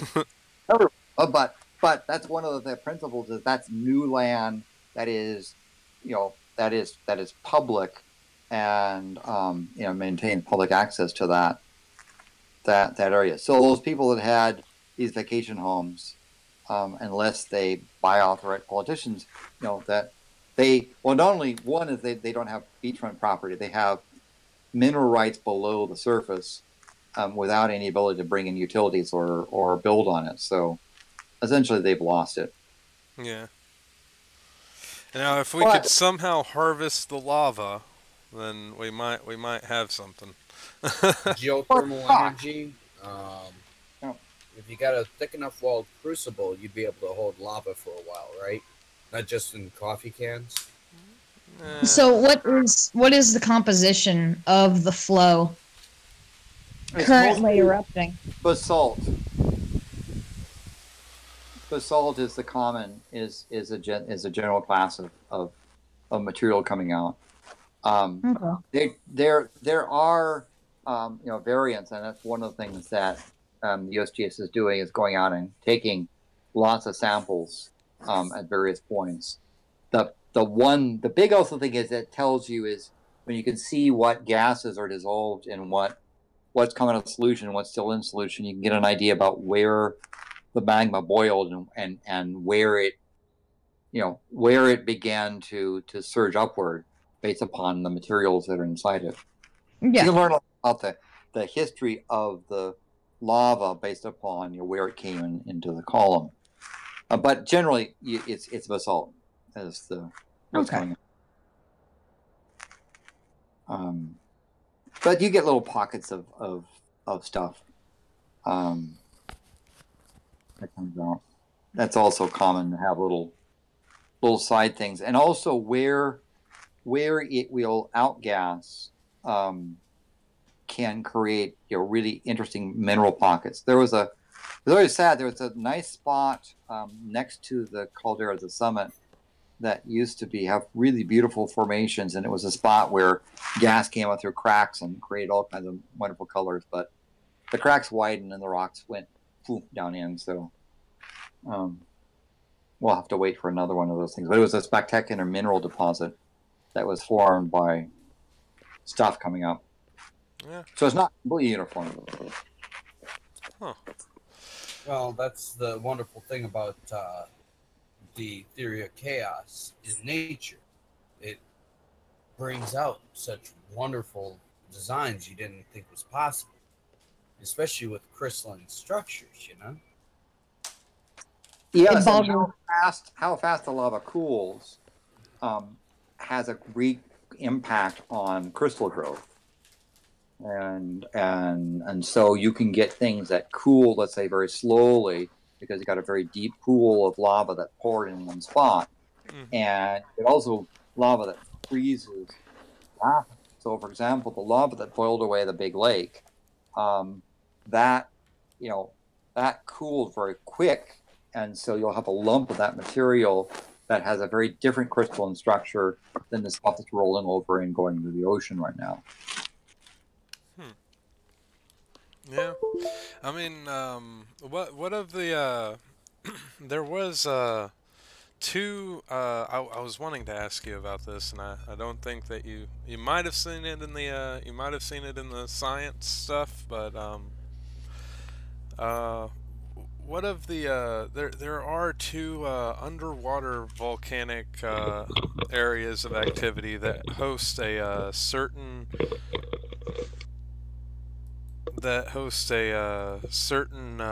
type of it's a bacteria, and there are people that actually kind of believe that could indeed be the one of the first single-celled organisms, or how it came to be. I guess what would your input on that be? And there are thermal hotspots deep in the ocean that produce conditions that create unique environments that surround them. tend to be very deep in the ocean. These spots that we found, and the bacteria. I mean, both the energy coming out of the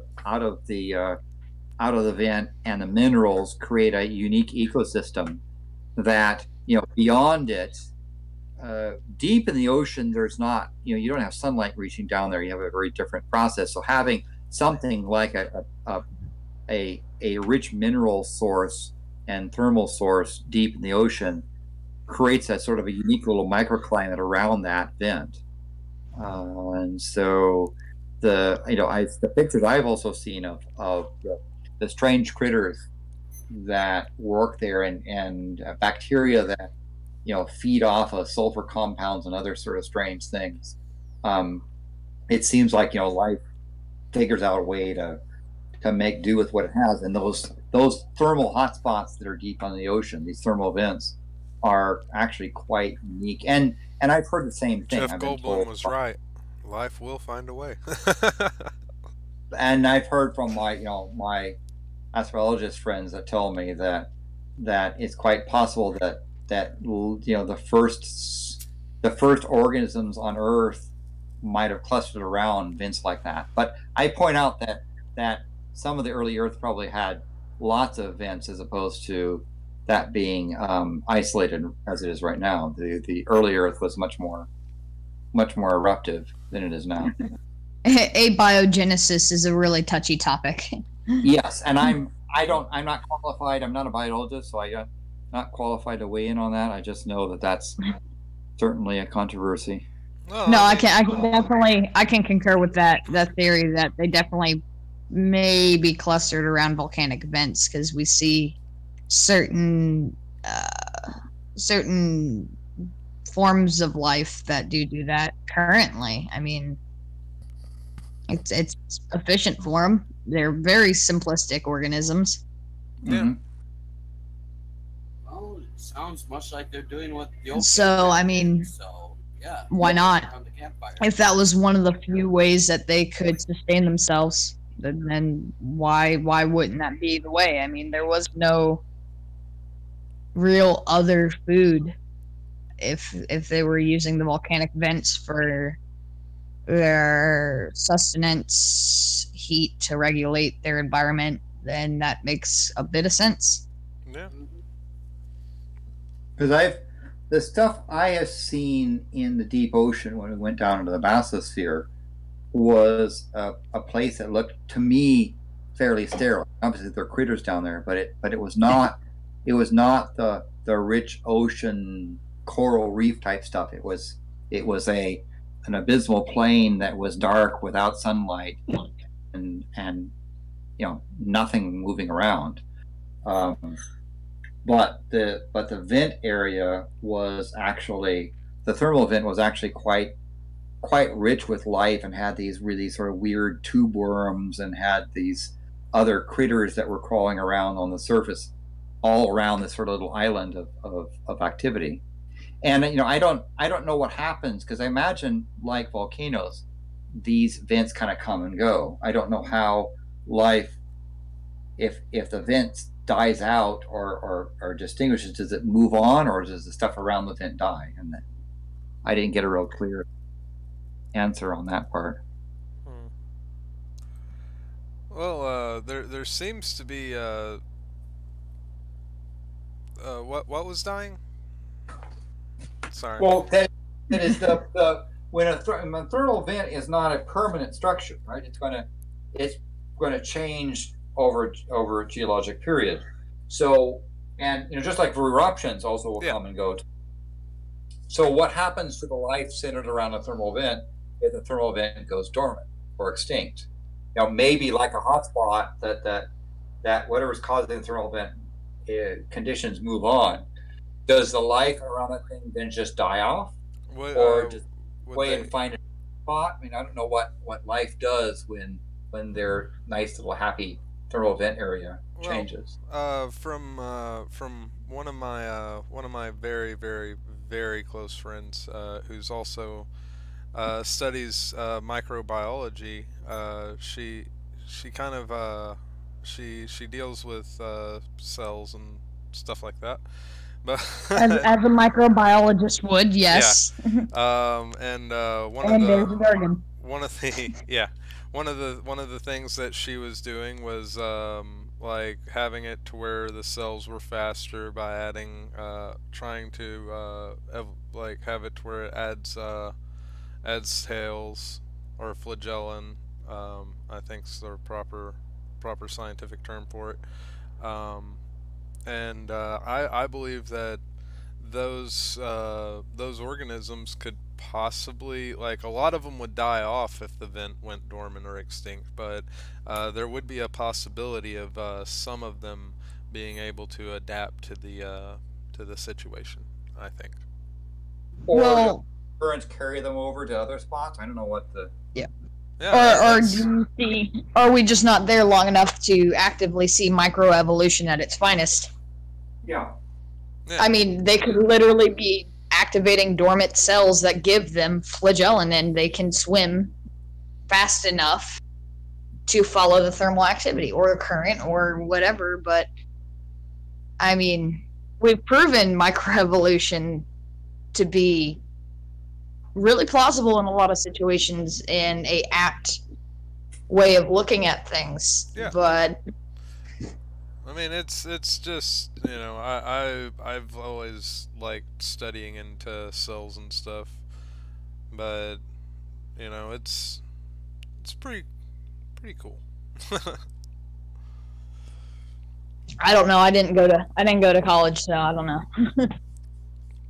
Well, I mean, I didn't necessarily go to college for it. I just I just read a lot. Yeah, I like to read and listen in, and there's some people that work at colleges that I'm like, you mind if I just sit here and listen to you lecture, you know? Like, and some of them say yeah, some of them say no, you know. But it's nice listening and learning, you know. Oh, of course. And I focus more on the physics side, so I'm not a biologist or a marine biologist, so forth. Those are specialties there. But as I say, it was kind of interesting that, you know, when we examined the thermal vent, you know, I was looking at it from the physics standpoint, and they were looking at it from the biosphere standpoint, and it was a very interesting how we had different approaches to the same environment. Yeah. And this is the reason why I love having League of Dargun being an open mic kind of thing, because, like, you never know who's gonna come in, and, you know, you never know what you're gonna talk about. And having Landon come in and talk about volcanoes, that was like, this is going to be probably one of the episodes that I'm personally going to re-listen to. Because there was a lot of information. Yeah, there's so much I haven't caught it all. Probably re-listen to it too and actually look into some of the stuff to try to learn something. Yeah. And do you have a Twitter that people want, like, or you want to shout out anything? The Twitter that I use is my name, Landon Noll, Landon Noll. Okay. Landon, and it's my name except for all the space in it. Yeah. And most of the Twitter thing you'll see is I tend to put stuff out about space, about basically planetary stuff, but a lot of things relating to astronomy. Oh, astronomy. Well, I'm an astronomer. I'm a planetary scientist, so I study. Yeah. I'm not a volcanologist, so I study planets, of which this is one of them, and I tend to also look at how planets form, how they try to go through phases, and so these kind of geologic events on Earth are just one example. But there's lots of fascinating volcanoes on other planets that are amazing in their own right. Yeah. Just they're not accessible as these here. Yeah. And as a little kid, I got exposed to Lancette Volcanic National Park in the 1960s it was at that time the most recent. It only erupted like 45 years prior to that, and then I had a fortune of going to college in a place that was just right next to Mount St. Helens, and so I got to experience that thing erupt. Actually, I was just about to ask about that. Well, let's let him continue then. Well, we actually were staged on a ridge about 1.25 kilometers to the southwest of the base of the volcano on May 18th, 1980. When it blew, we were there waiting for it to actually undergo its major collapse. And the main thing there was both to take instrumentation, because at the time, the kind of instrumentation we have in something like Kilauea wasn't really available then. Even things like GPS, we didn't have that available. So the only way that we could measure ground deformation is to use lasers and bouncing off of mirrors. And so we had all these mirrors around the mountain that we were taking sightings to and noticing changes in the shape of the mountain. And we had a pretty good idea, probably at least 72 hours before the main explosion, that the action was going to occur to the northeast. There was a section on the side near the summit, maybe about 2-3 up, called Goat Rocks. It was a little divot, and otherwise would be the perfect bell-shaped cone that Mount St. Helens was known for. And the Goat Rocks region was moving out at a rate of about 2 meters or about 6 feet an hour, was bulging out. And the volcano had stopped having gas and steam explosions at the summit. And that's again where it was, became extreme. You kind of cut out. It became extremely.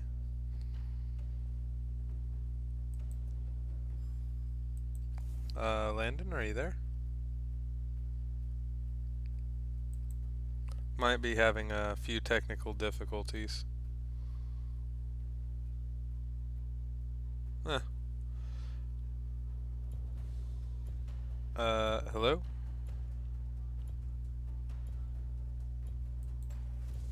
Wow. Okay. There was an old bastard that shot buckshot at me because he was convinced that I, as a college kid, were coming there to take him away and put him in a rest home. All right. You were saying extremely, and then it cut out. Yeah.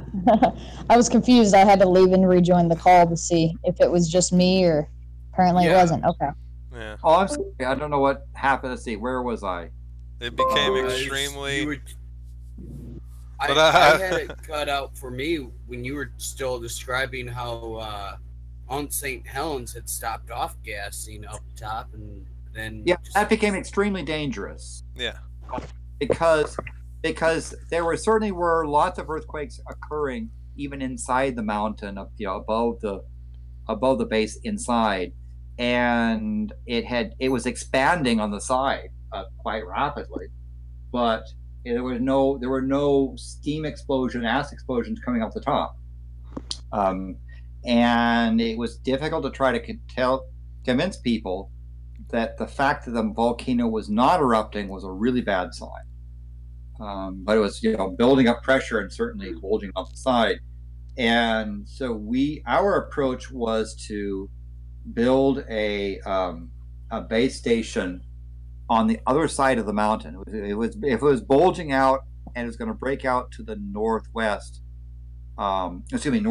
we went to the southwest. The other thing was the jet stream was to our back, right? And so we also thought the jet stream would potentially carry the ash and other things away from us rather than towards us. We camped we put a ridge line between us and the volcano. So there was actually we were not in direct sight, and we also had shielding and asbestos and gas masks and other sorts of things that was reasonably prepared.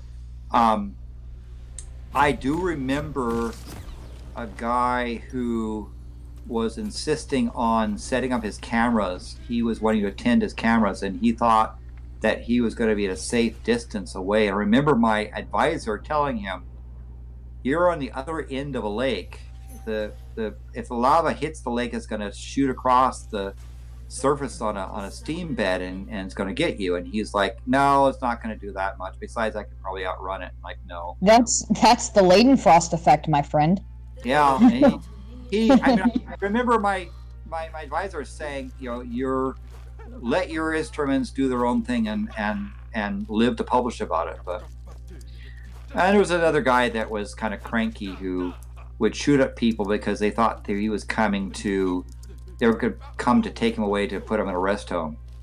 I felt sorry for cats, but he's probably better off because he was on kind of national forest land, but he kind of squat his own spot and decided. And he was one of the people that thought that all this stuff about the mountain was a big conspiracy anyway. So it boggles my mind that people think what's going on in Hawaii right now is a conspiracy. Vash was saying something about that, and that is absolutely insane. I actually showed some of the photos that you shared to them, and they decided to say, "Oh, those are 3D. You can tell that those are CGI." I was like, what? Like how? Yeah, bother with those people.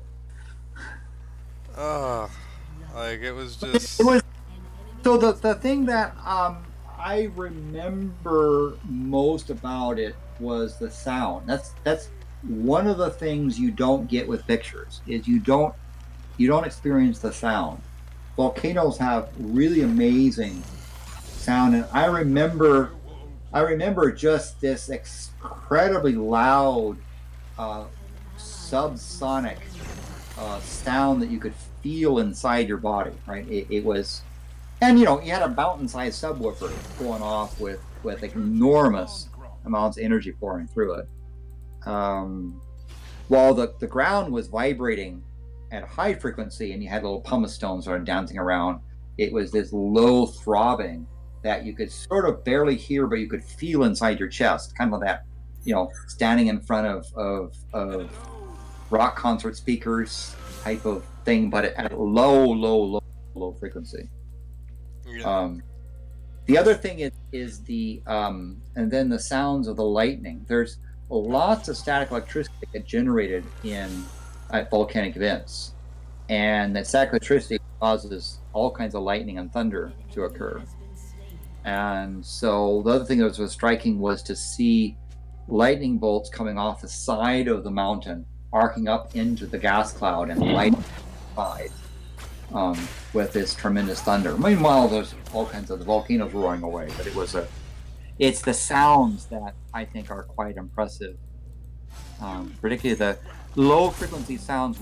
In Hawaii, some of the lava tubes where, for example, we found things that were resonating at like 14 hertz, and you could take pictures of lava blobs blasting out of a hole in a lava tube and see them oscillate at 14 hertz frequencies, so they fly away and spiral away. It's quite the sounds are quite extraordinary, and you really isn't any way for you to convey that. No stereo system has the power and the fidelity and the frequency range to give you what a volcano can do. You just have to be there, I guess. So you've witnessed volcanic activity, like you've actually been around it, right? Oh yeah. And so I was there the May 18th to June June 20th, the Mount St. Helens events. And of course, I've been to Kilauea often. Starting the first times were in 1989, and I've been there pretty much every year, sometimes every other year, depending on how busy I am. And I often will also volunteer. We use infrared cameras in our astronomy for doing planetary science, and those infrared cameras are improving in technology. So we tend to then take the older cameras that don't have the capabilities that we need and then turn around and give them to the USGS for imaging at Kilauea. So some of the thermal imaging that used to get was from our cameras. We've had a lot of equipment end up, in the lava lake because they put it there for a while and then Pele claims it, as they say. So usually help them out when we can, and then I will also usually volunteer. Particularly, I like the volunteering to throw the rocks back, because when we sample rocks out of the lava flow, take them to the lab, do the analysis. When they're done, the cultural agreement is to bring the rocks back and return them back to near the source of collection. Yeah. Yeah. Get a pack roll of rocks and you just toss them and throw them in the lava and enjoy the scene. Yeah, that's. I'm a huge fan of science. I'm kind of doing two things at once, but I can't. Like, there's a lot of chemistry in volcanoes as well, and a lot of people Absolutely. don't really look too far into it. They just they see, oh, it's a bunch of rocks and they're just kind of they're bubbling up and going down and all this, and it's like no there's so much more to it. And so the thing that even as goes in liquid state, it is rock. I mean, it's actually very dense rock, and so this liquid is as heavy and Earth gravity as a rock, right? And it just has to be a liquid form. Yeah, and so rock like that, because of gravity, wants to sink. Why it's coming up, it tends to be because you've got dissolved gases coming out of boiling. As the magma moves towards the surface, the pressure lowers and dissolve. You get from liquid to gas state. That bubbles start causing accelerating and pushing the magma up. That's also what you hear the harmonic tremors. In addition to the lots of earthquakes, there is this sort of constant vibration of these bubbles popping in and out of solution, where it's not, it pops out as pressure gets recombined, and it goes back and forth, and you get these rapid harmonic tremors that vibrate through the column as these bubbles are popping open. One of the things one of the reasons why the chemistry of lava is sampled is because, based upon the dissolved gases in the solution, you can tell where the magma boiled and where the activity occurred. You can tell a lot about the history of the lava as magma, and learn a lot of information just by doing these samples. That's why they're continuously sampled by field geologists. And the chemistry there is quite exquisite. There's quite a strange thing. The other really interesting chemistry mineralogist is when you have very high temperature lava hitting ocean water, and that thermal shock generates all kinds of ions and other sorts of things that create unique minerals that can occur only when you have high temperature lava hitting cold water. And yeah, it's like so hot that it the water just pretty much aids in an explosion. Yeah, and you get things like the salt. You get chlorine gas and sodium ions that go and do interesting things. You get interesting chlorine chemistry and the fluorine compounds in the ocean water. You get all kinds of rather unfortunate fluorine compounds start forming at the site of the ocean entry, which you do not want to be anywhere near. And just to be clear, there is a difference between fluorine and fluoride. Yes. Yeah.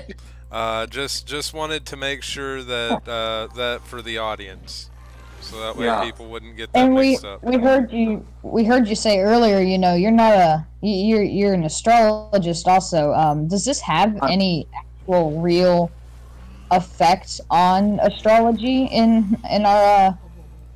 I'm an astronomer, not a forecaster of people's fortunes. So I'm focusing on two things at once. Like Vash said, we're trying to focus on science. You weren't asking me for to read your horoscope. No, I'm just dumb. That's all that is. Fine. But yes, so you were asking about, does something like this affect? You're asking about how does it affect?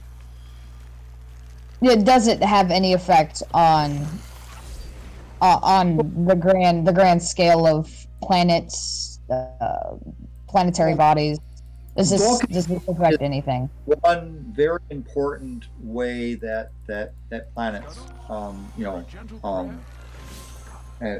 planets transform and planets change over time. Volcanism is a very important spot and a very part of that process.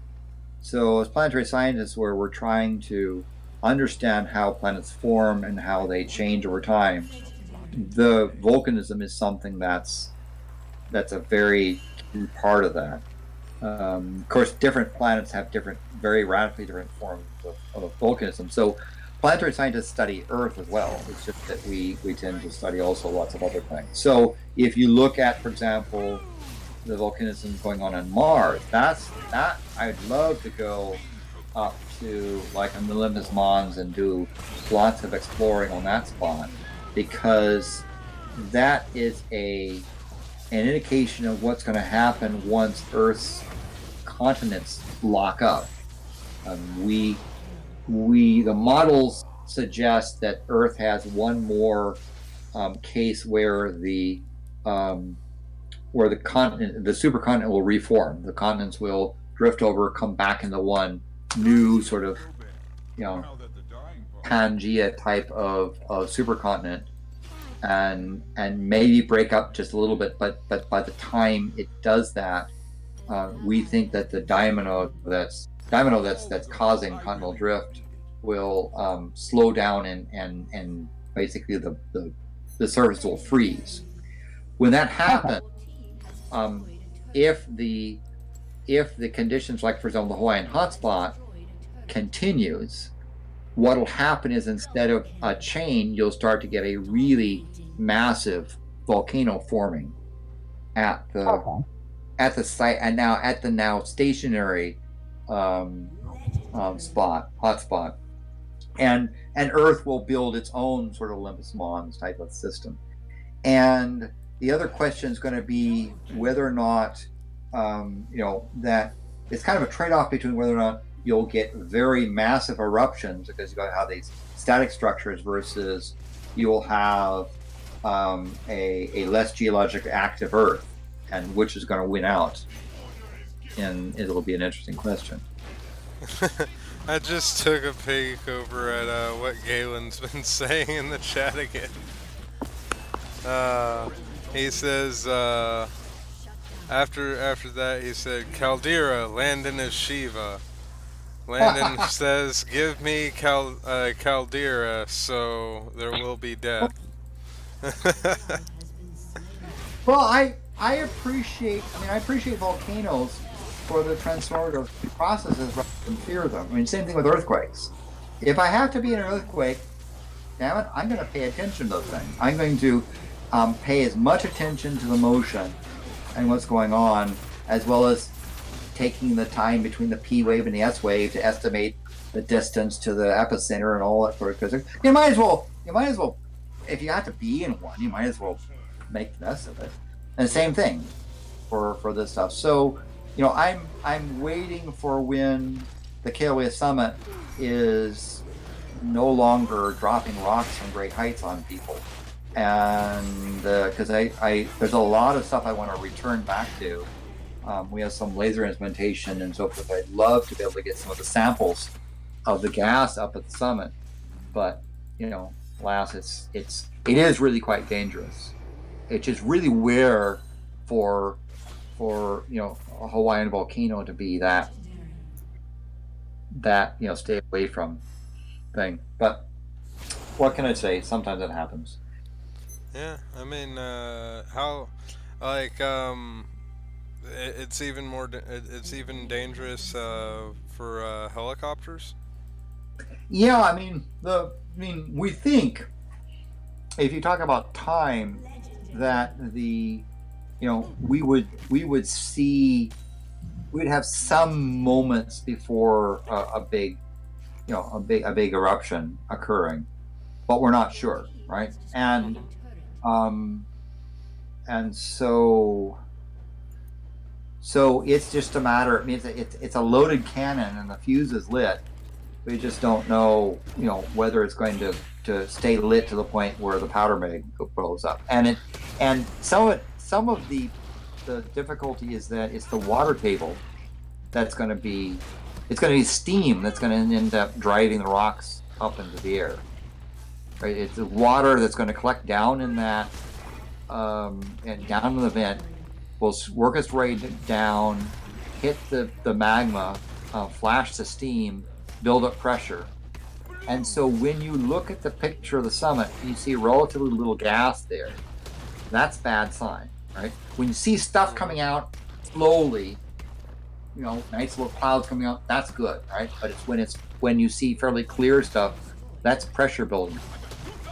Yeah. Right? That's not, so it's the absence of lava in an active erupting volcano that is dangerous. I mean, lava you just have to avoid, sticking your toe in it, right? That's fairly obvious. It's fairly obvious where it is. Yeah. It's fairly obvious where it's going, at least in the immediate future. And if you're not an idiot, you can actually get reasonably close and but it's the vent that's sitting there smoldering away, waiting for something to go bang.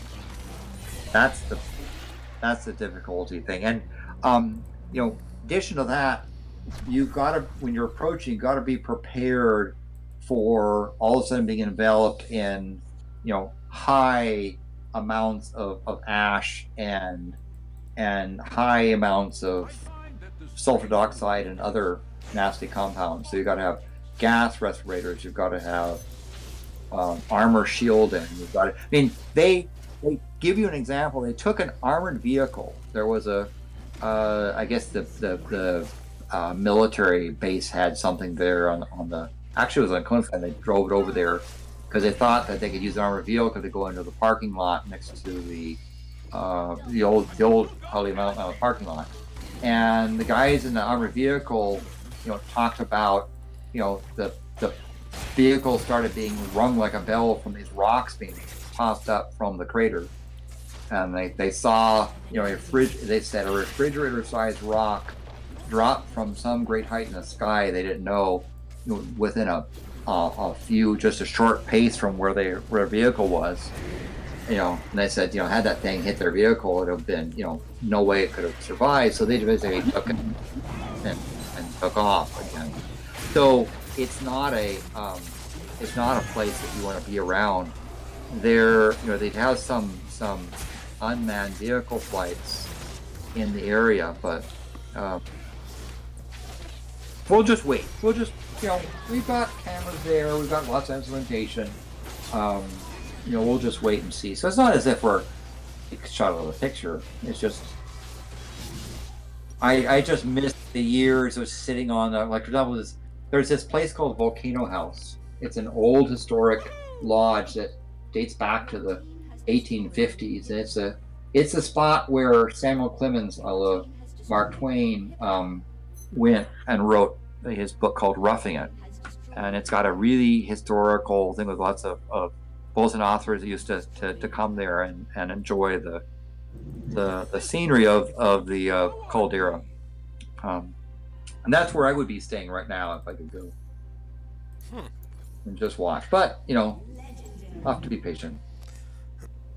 Yeah, patience is one of those virtues that you never really like whenever it's brought up. Yeah, but it's also the other thing is that it's giving us a lot of time to keep the network. So the fact that it's a real accomplishment now that we were able to get live streaming coming from the from the summit. That was something that in fact it was nice that YouTube allowed them to have basically a continuous stream. We don't have these sort of, I guess they're not recording it, but we don't have this. They can sort of record it as long as they want. Oh, Server Troll's in the waiting room. Go ahead and bring him back up. Hello, Server Troll. Do you have any input to put into the conversation? I think Server Troll. Yeah, I also unmuted him just now. It shows muted on my. Oh, there he is. Oh, there we go. Hello, Server Troll. Hello. Any input? Like bridge trolls? Are you like under the server? Is that? What? I No, know. unfortunately, he's not like the old bridge trolls. Oh. We're a different breed, Oh, that's too bad. He's my he's basically my trump card kind of thing. Like You what? gaming level though. Like I'll just like okay, there's a double kill for you, and he'll just go in and just kind of sweep them up. But then what do you do if there's a quadra kill then? Well, I mean, Send you in. I try and make sure that if it's a quadra that you're not getting a penta. I will get the last hit. Like what PZ did to Rise. Yeah. But yeah, I mean, wow, we've packed a lot into this episode. Yeah. I know, right? I'm definitely going to rewatch this one. Like, I was not expecting to have okay, it says reconnection we'll see successful. I'm not sure if this is going to be the same episode. We'll see momentarily okay, if it does anything to the stream. Elapsed time is still going, so we are still live. Awesome. All right. Yeah, we're at 2 hours and 30 minutes. That's a pretty nice amount of time. We're gonna probably play another game of bots and listen to. Well, I mean, Server Troll, did you have any questions? I know I put you on mute for a while. Nope, I actually didn't have any questions. Also, Vash, the stream only shows about an hour 50 something, almost 2 hours on. It doesn't show 30 minutes over. Oh no, it should say 2 hours and 28 minutes from what I see. I just went back to the start and it's saying it's 1 hour 59 minutes 54 seconds at the moment. Huh. Oh, stream offline. Yep, it's done. So probably rebooted. You might have a setting in there that's doing that, like a default, but it's something to figure with time. We'll probably find And now out it's not what it is. offline. That's strange. That might be the That's strange. Yeah, indeed. Yeah, OBS is a pain in the rear at times. But hopefully, well, I'm just gonna go ahead and end the stream. Landon, you don't mind if I go ahead and put your Twitter in the description? If Oh no, not a problem at all. okay, The same name without the space. All right, and I'll definitely follow you on Twitter as well. I'm personally not really into Twitter, but I'm kind of trying to use it more. I tend to do stuff more on astronomy, and do the volcanic stuff at a different channel. Astronomy, not astrology. Remember, kids. Stay in school. I get a rise out of me, not a thing. But anyway, thanks very much, and you guys have. I do have a question on that, by the way. Have you gotten to speak to Neil deGrasse Tyson at all? We did a Pluto debate. It was kind of fun. It was entertaining the audience, that sort of thing. But yeah, he's got some issues with Pluto. He'll work it out. I think of some astrotherapy he can.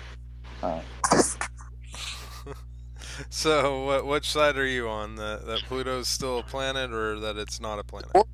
It's a dwarf planet. So, a dwarf is like a type of planet. Like dwarf stars are stars, and dwarf galaxies are galaxies, and dwarf planets are planets. And I don't mind the fact that it's smaller than.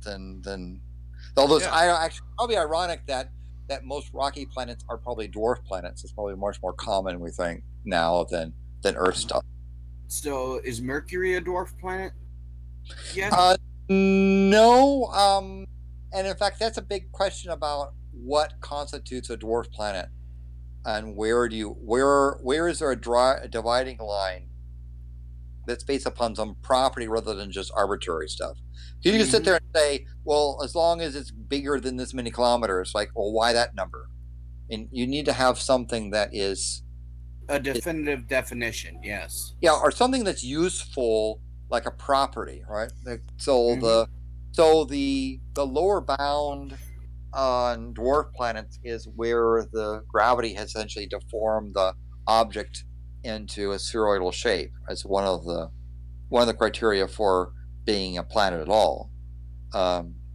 And so there's a really good paper that Alan Stern was one of the co-authors on, talked about the geophysical definition of a planet, and that gives us lots and lots of planets, which is fine with me. I like planets, so having more of them is more the merrier. So, but yes, Pluto's a dwarf planet, and dwarf is a modifier. Just like you wouldn't say blue cheese isn't cheese because it's blue. You wouldn't say a dwarf galaxy is not a galaxy because it's small. You just say it's a dwarf galaxy, right? So, all right. Yeah, it's.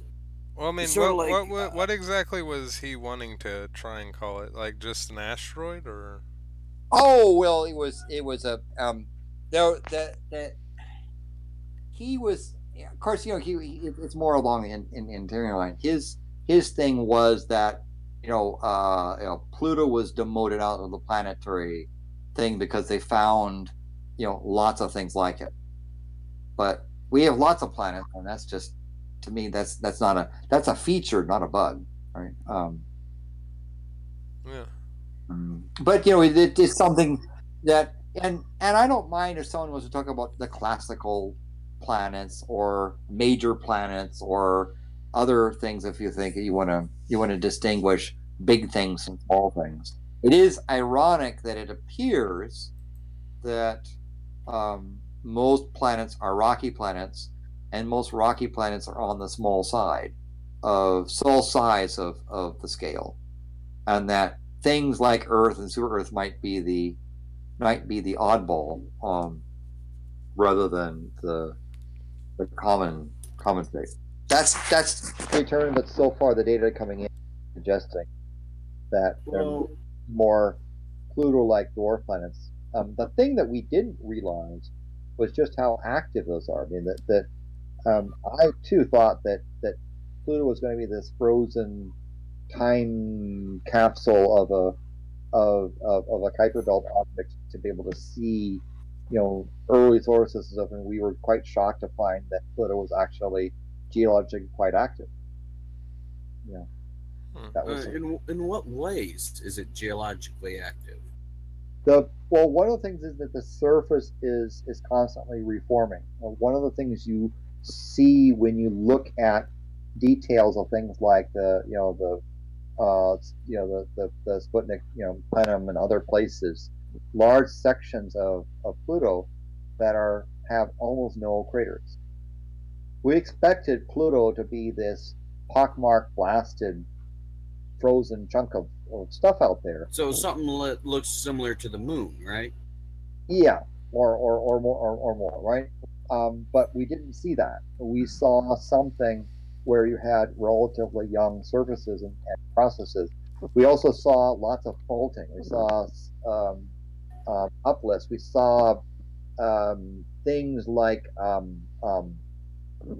it has these weird features of mountains in the middle of a pit, right? So it's kind of like you have a depression, and then the bottom of the depression is a mountain, right? So it's like a mountain with a moat around it, which is really, really strange. We see flow, materials that are in sort of semi-soft state that are flowing across the surface. And other surprising things like that suggest that the surface is actually active and in a undergoing change rather than being static and frozen.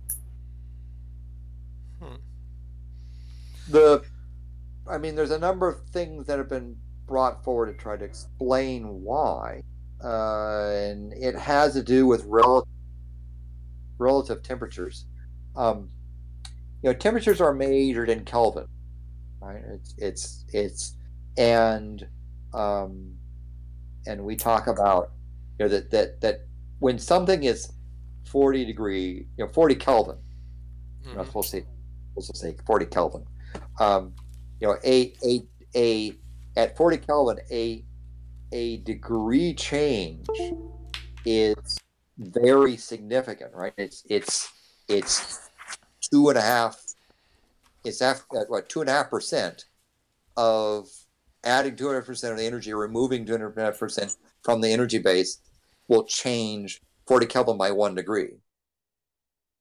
And so when you see something where the interior might be 44 Kelvin, the surface might be 40 Kelvin, and the atmosphere above might be 36 Kelvin, you have a huge.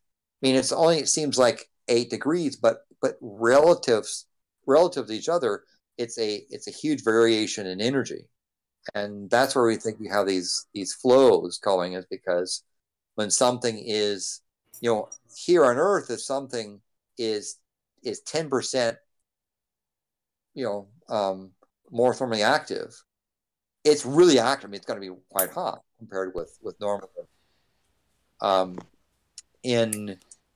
warm. And the same thing in that we see in Pluto. The temperatures, everything's been scaled down. It's sort of like dwarf temperatures, if you will, right? And so something being 44 Kelvin has 10% more thermal energy than something at 40 Kelvin.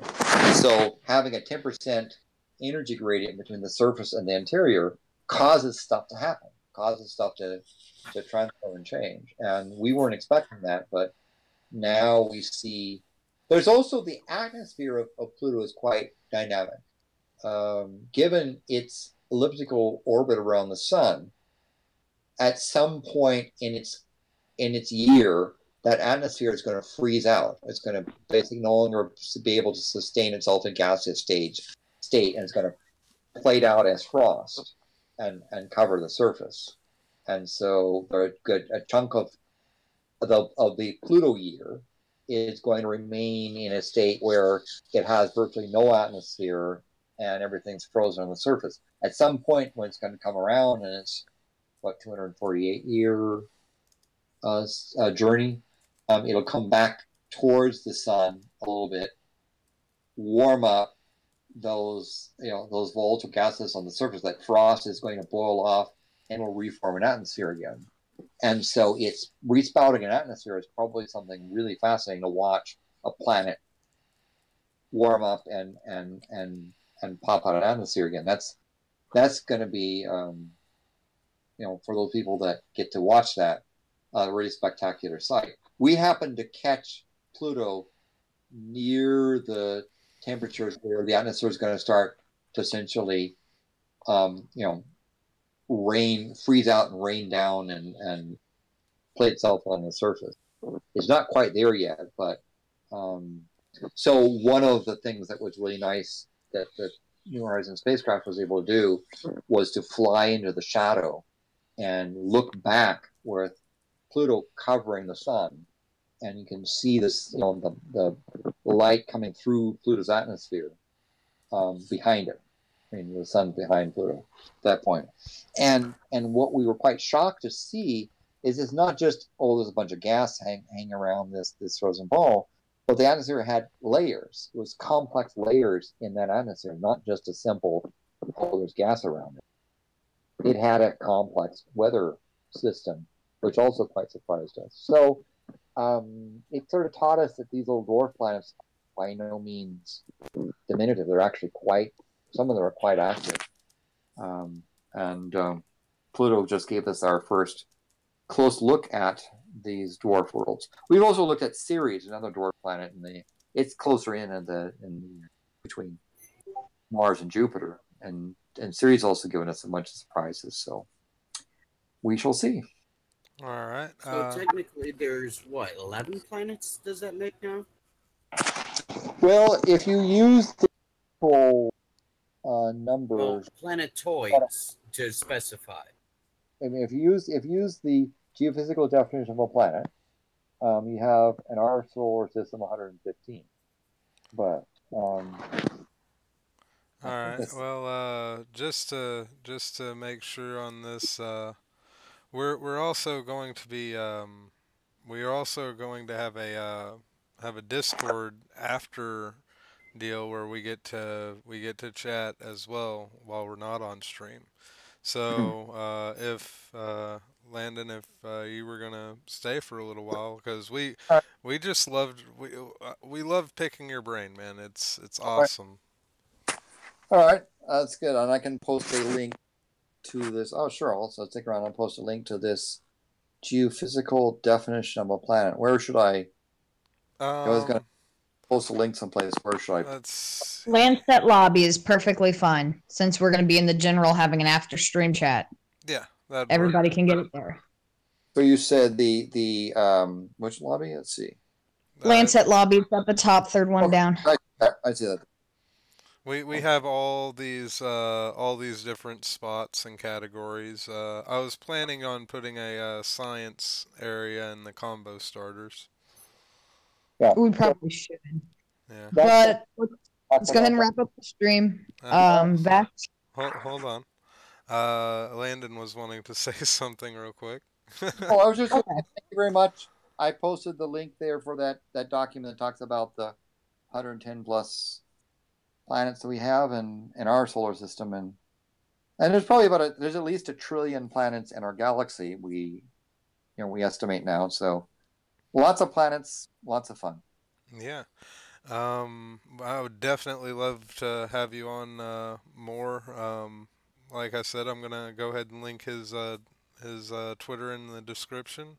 And if this recording, if I notice that this recording is sectioned out anyway, I've already gotten a backup recording, so nothing is going to be lost from this stream. I made double sure of that because this was very informative, and I believe that's like, to me, that's like education to me is like lightning trapped in a bottle. Like any information that you get. But yeah, we're gonna go ahead and Server Troll, do you have any last thoughts about what was talked about? Well, I guess not. This time, just to clarify, no, I don't have them muted. Mr. Eaton, what do you think? I wouldn't have guessed there's 110 objects in the sky that can be classified as planets. I know, It's that's just amazing, mind-blowing, right? man. That's interesting, and we can definitely go into that. Our star, right? There's probably, again, at least 1 trillion planets in our galaxy around other stars. So we got a lot to choose from. Yeah, it's amazing. Truly mind-boggling. All right.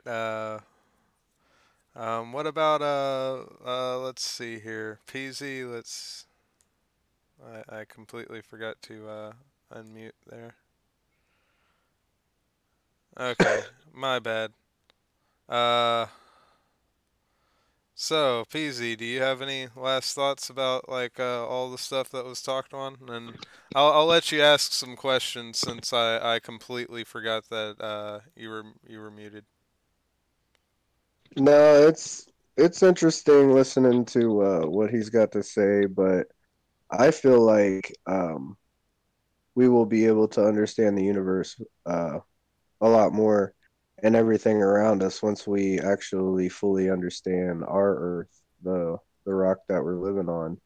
One thing in particular, the construction of the pyramids and such on this planet. Once we figure out and understand those things fully, I think that we will start understanding everything around us just as much. Well, okay.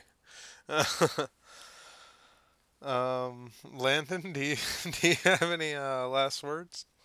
I'm just pleased to live in my favorite universe, and I'm always amazed that it has things to teach me and wondrous things to explore. And reality is just an amazing thing to experience. I highly recommend paying. But yeah. All right. We're gonna go ahead and go into our outro. Well, Ferret, do you have any final thoughts on it? If you're on our Discord, go ahead and hop on and join the general. We're going to definitely be doing a continuation of the talk after stream for the people who've decided to join the Discord. Yeah. So if you guys like what's being talked about, we're gonna definitely be in Discord, and everybody else is currently in the public area. So now everybody can go ahead and talk with them, and whenever the stream stops, that's whenever I'll come in and say hi. But yeah, there's a lot of awesome stuff going on in the Discord, and shout out to Pimp Monk, who's also a part of the Morning Wood. That's where I actually got to see Landon. I actually got to generally message and talk to him, so that was kind of cool. Patreon, donate if you want. If you don't, well, that's fine. But we do have a Patreon event coming up as well. We're going to be watching a couple movies, but that's not going to be discussed here because that's in the public eye. Okay.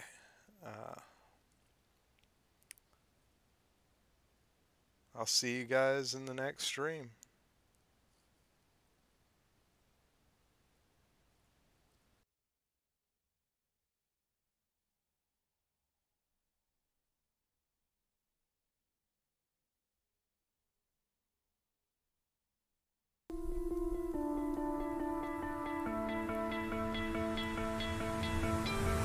You stole my heart of gold after my silver soul.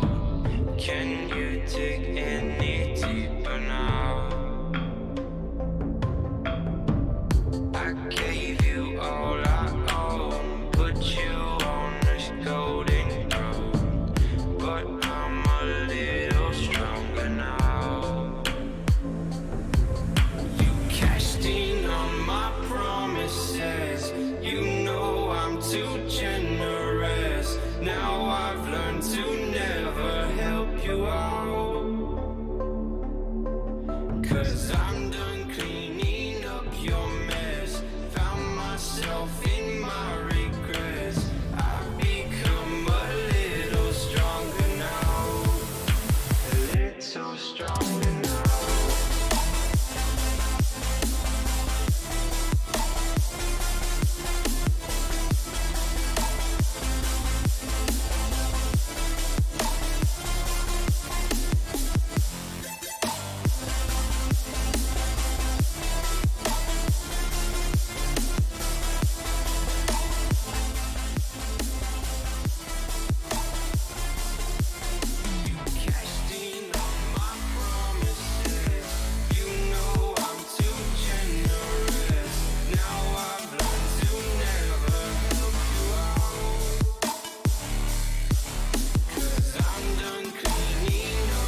You cashed in on my promises. You know I'm too generous. Now I've learned to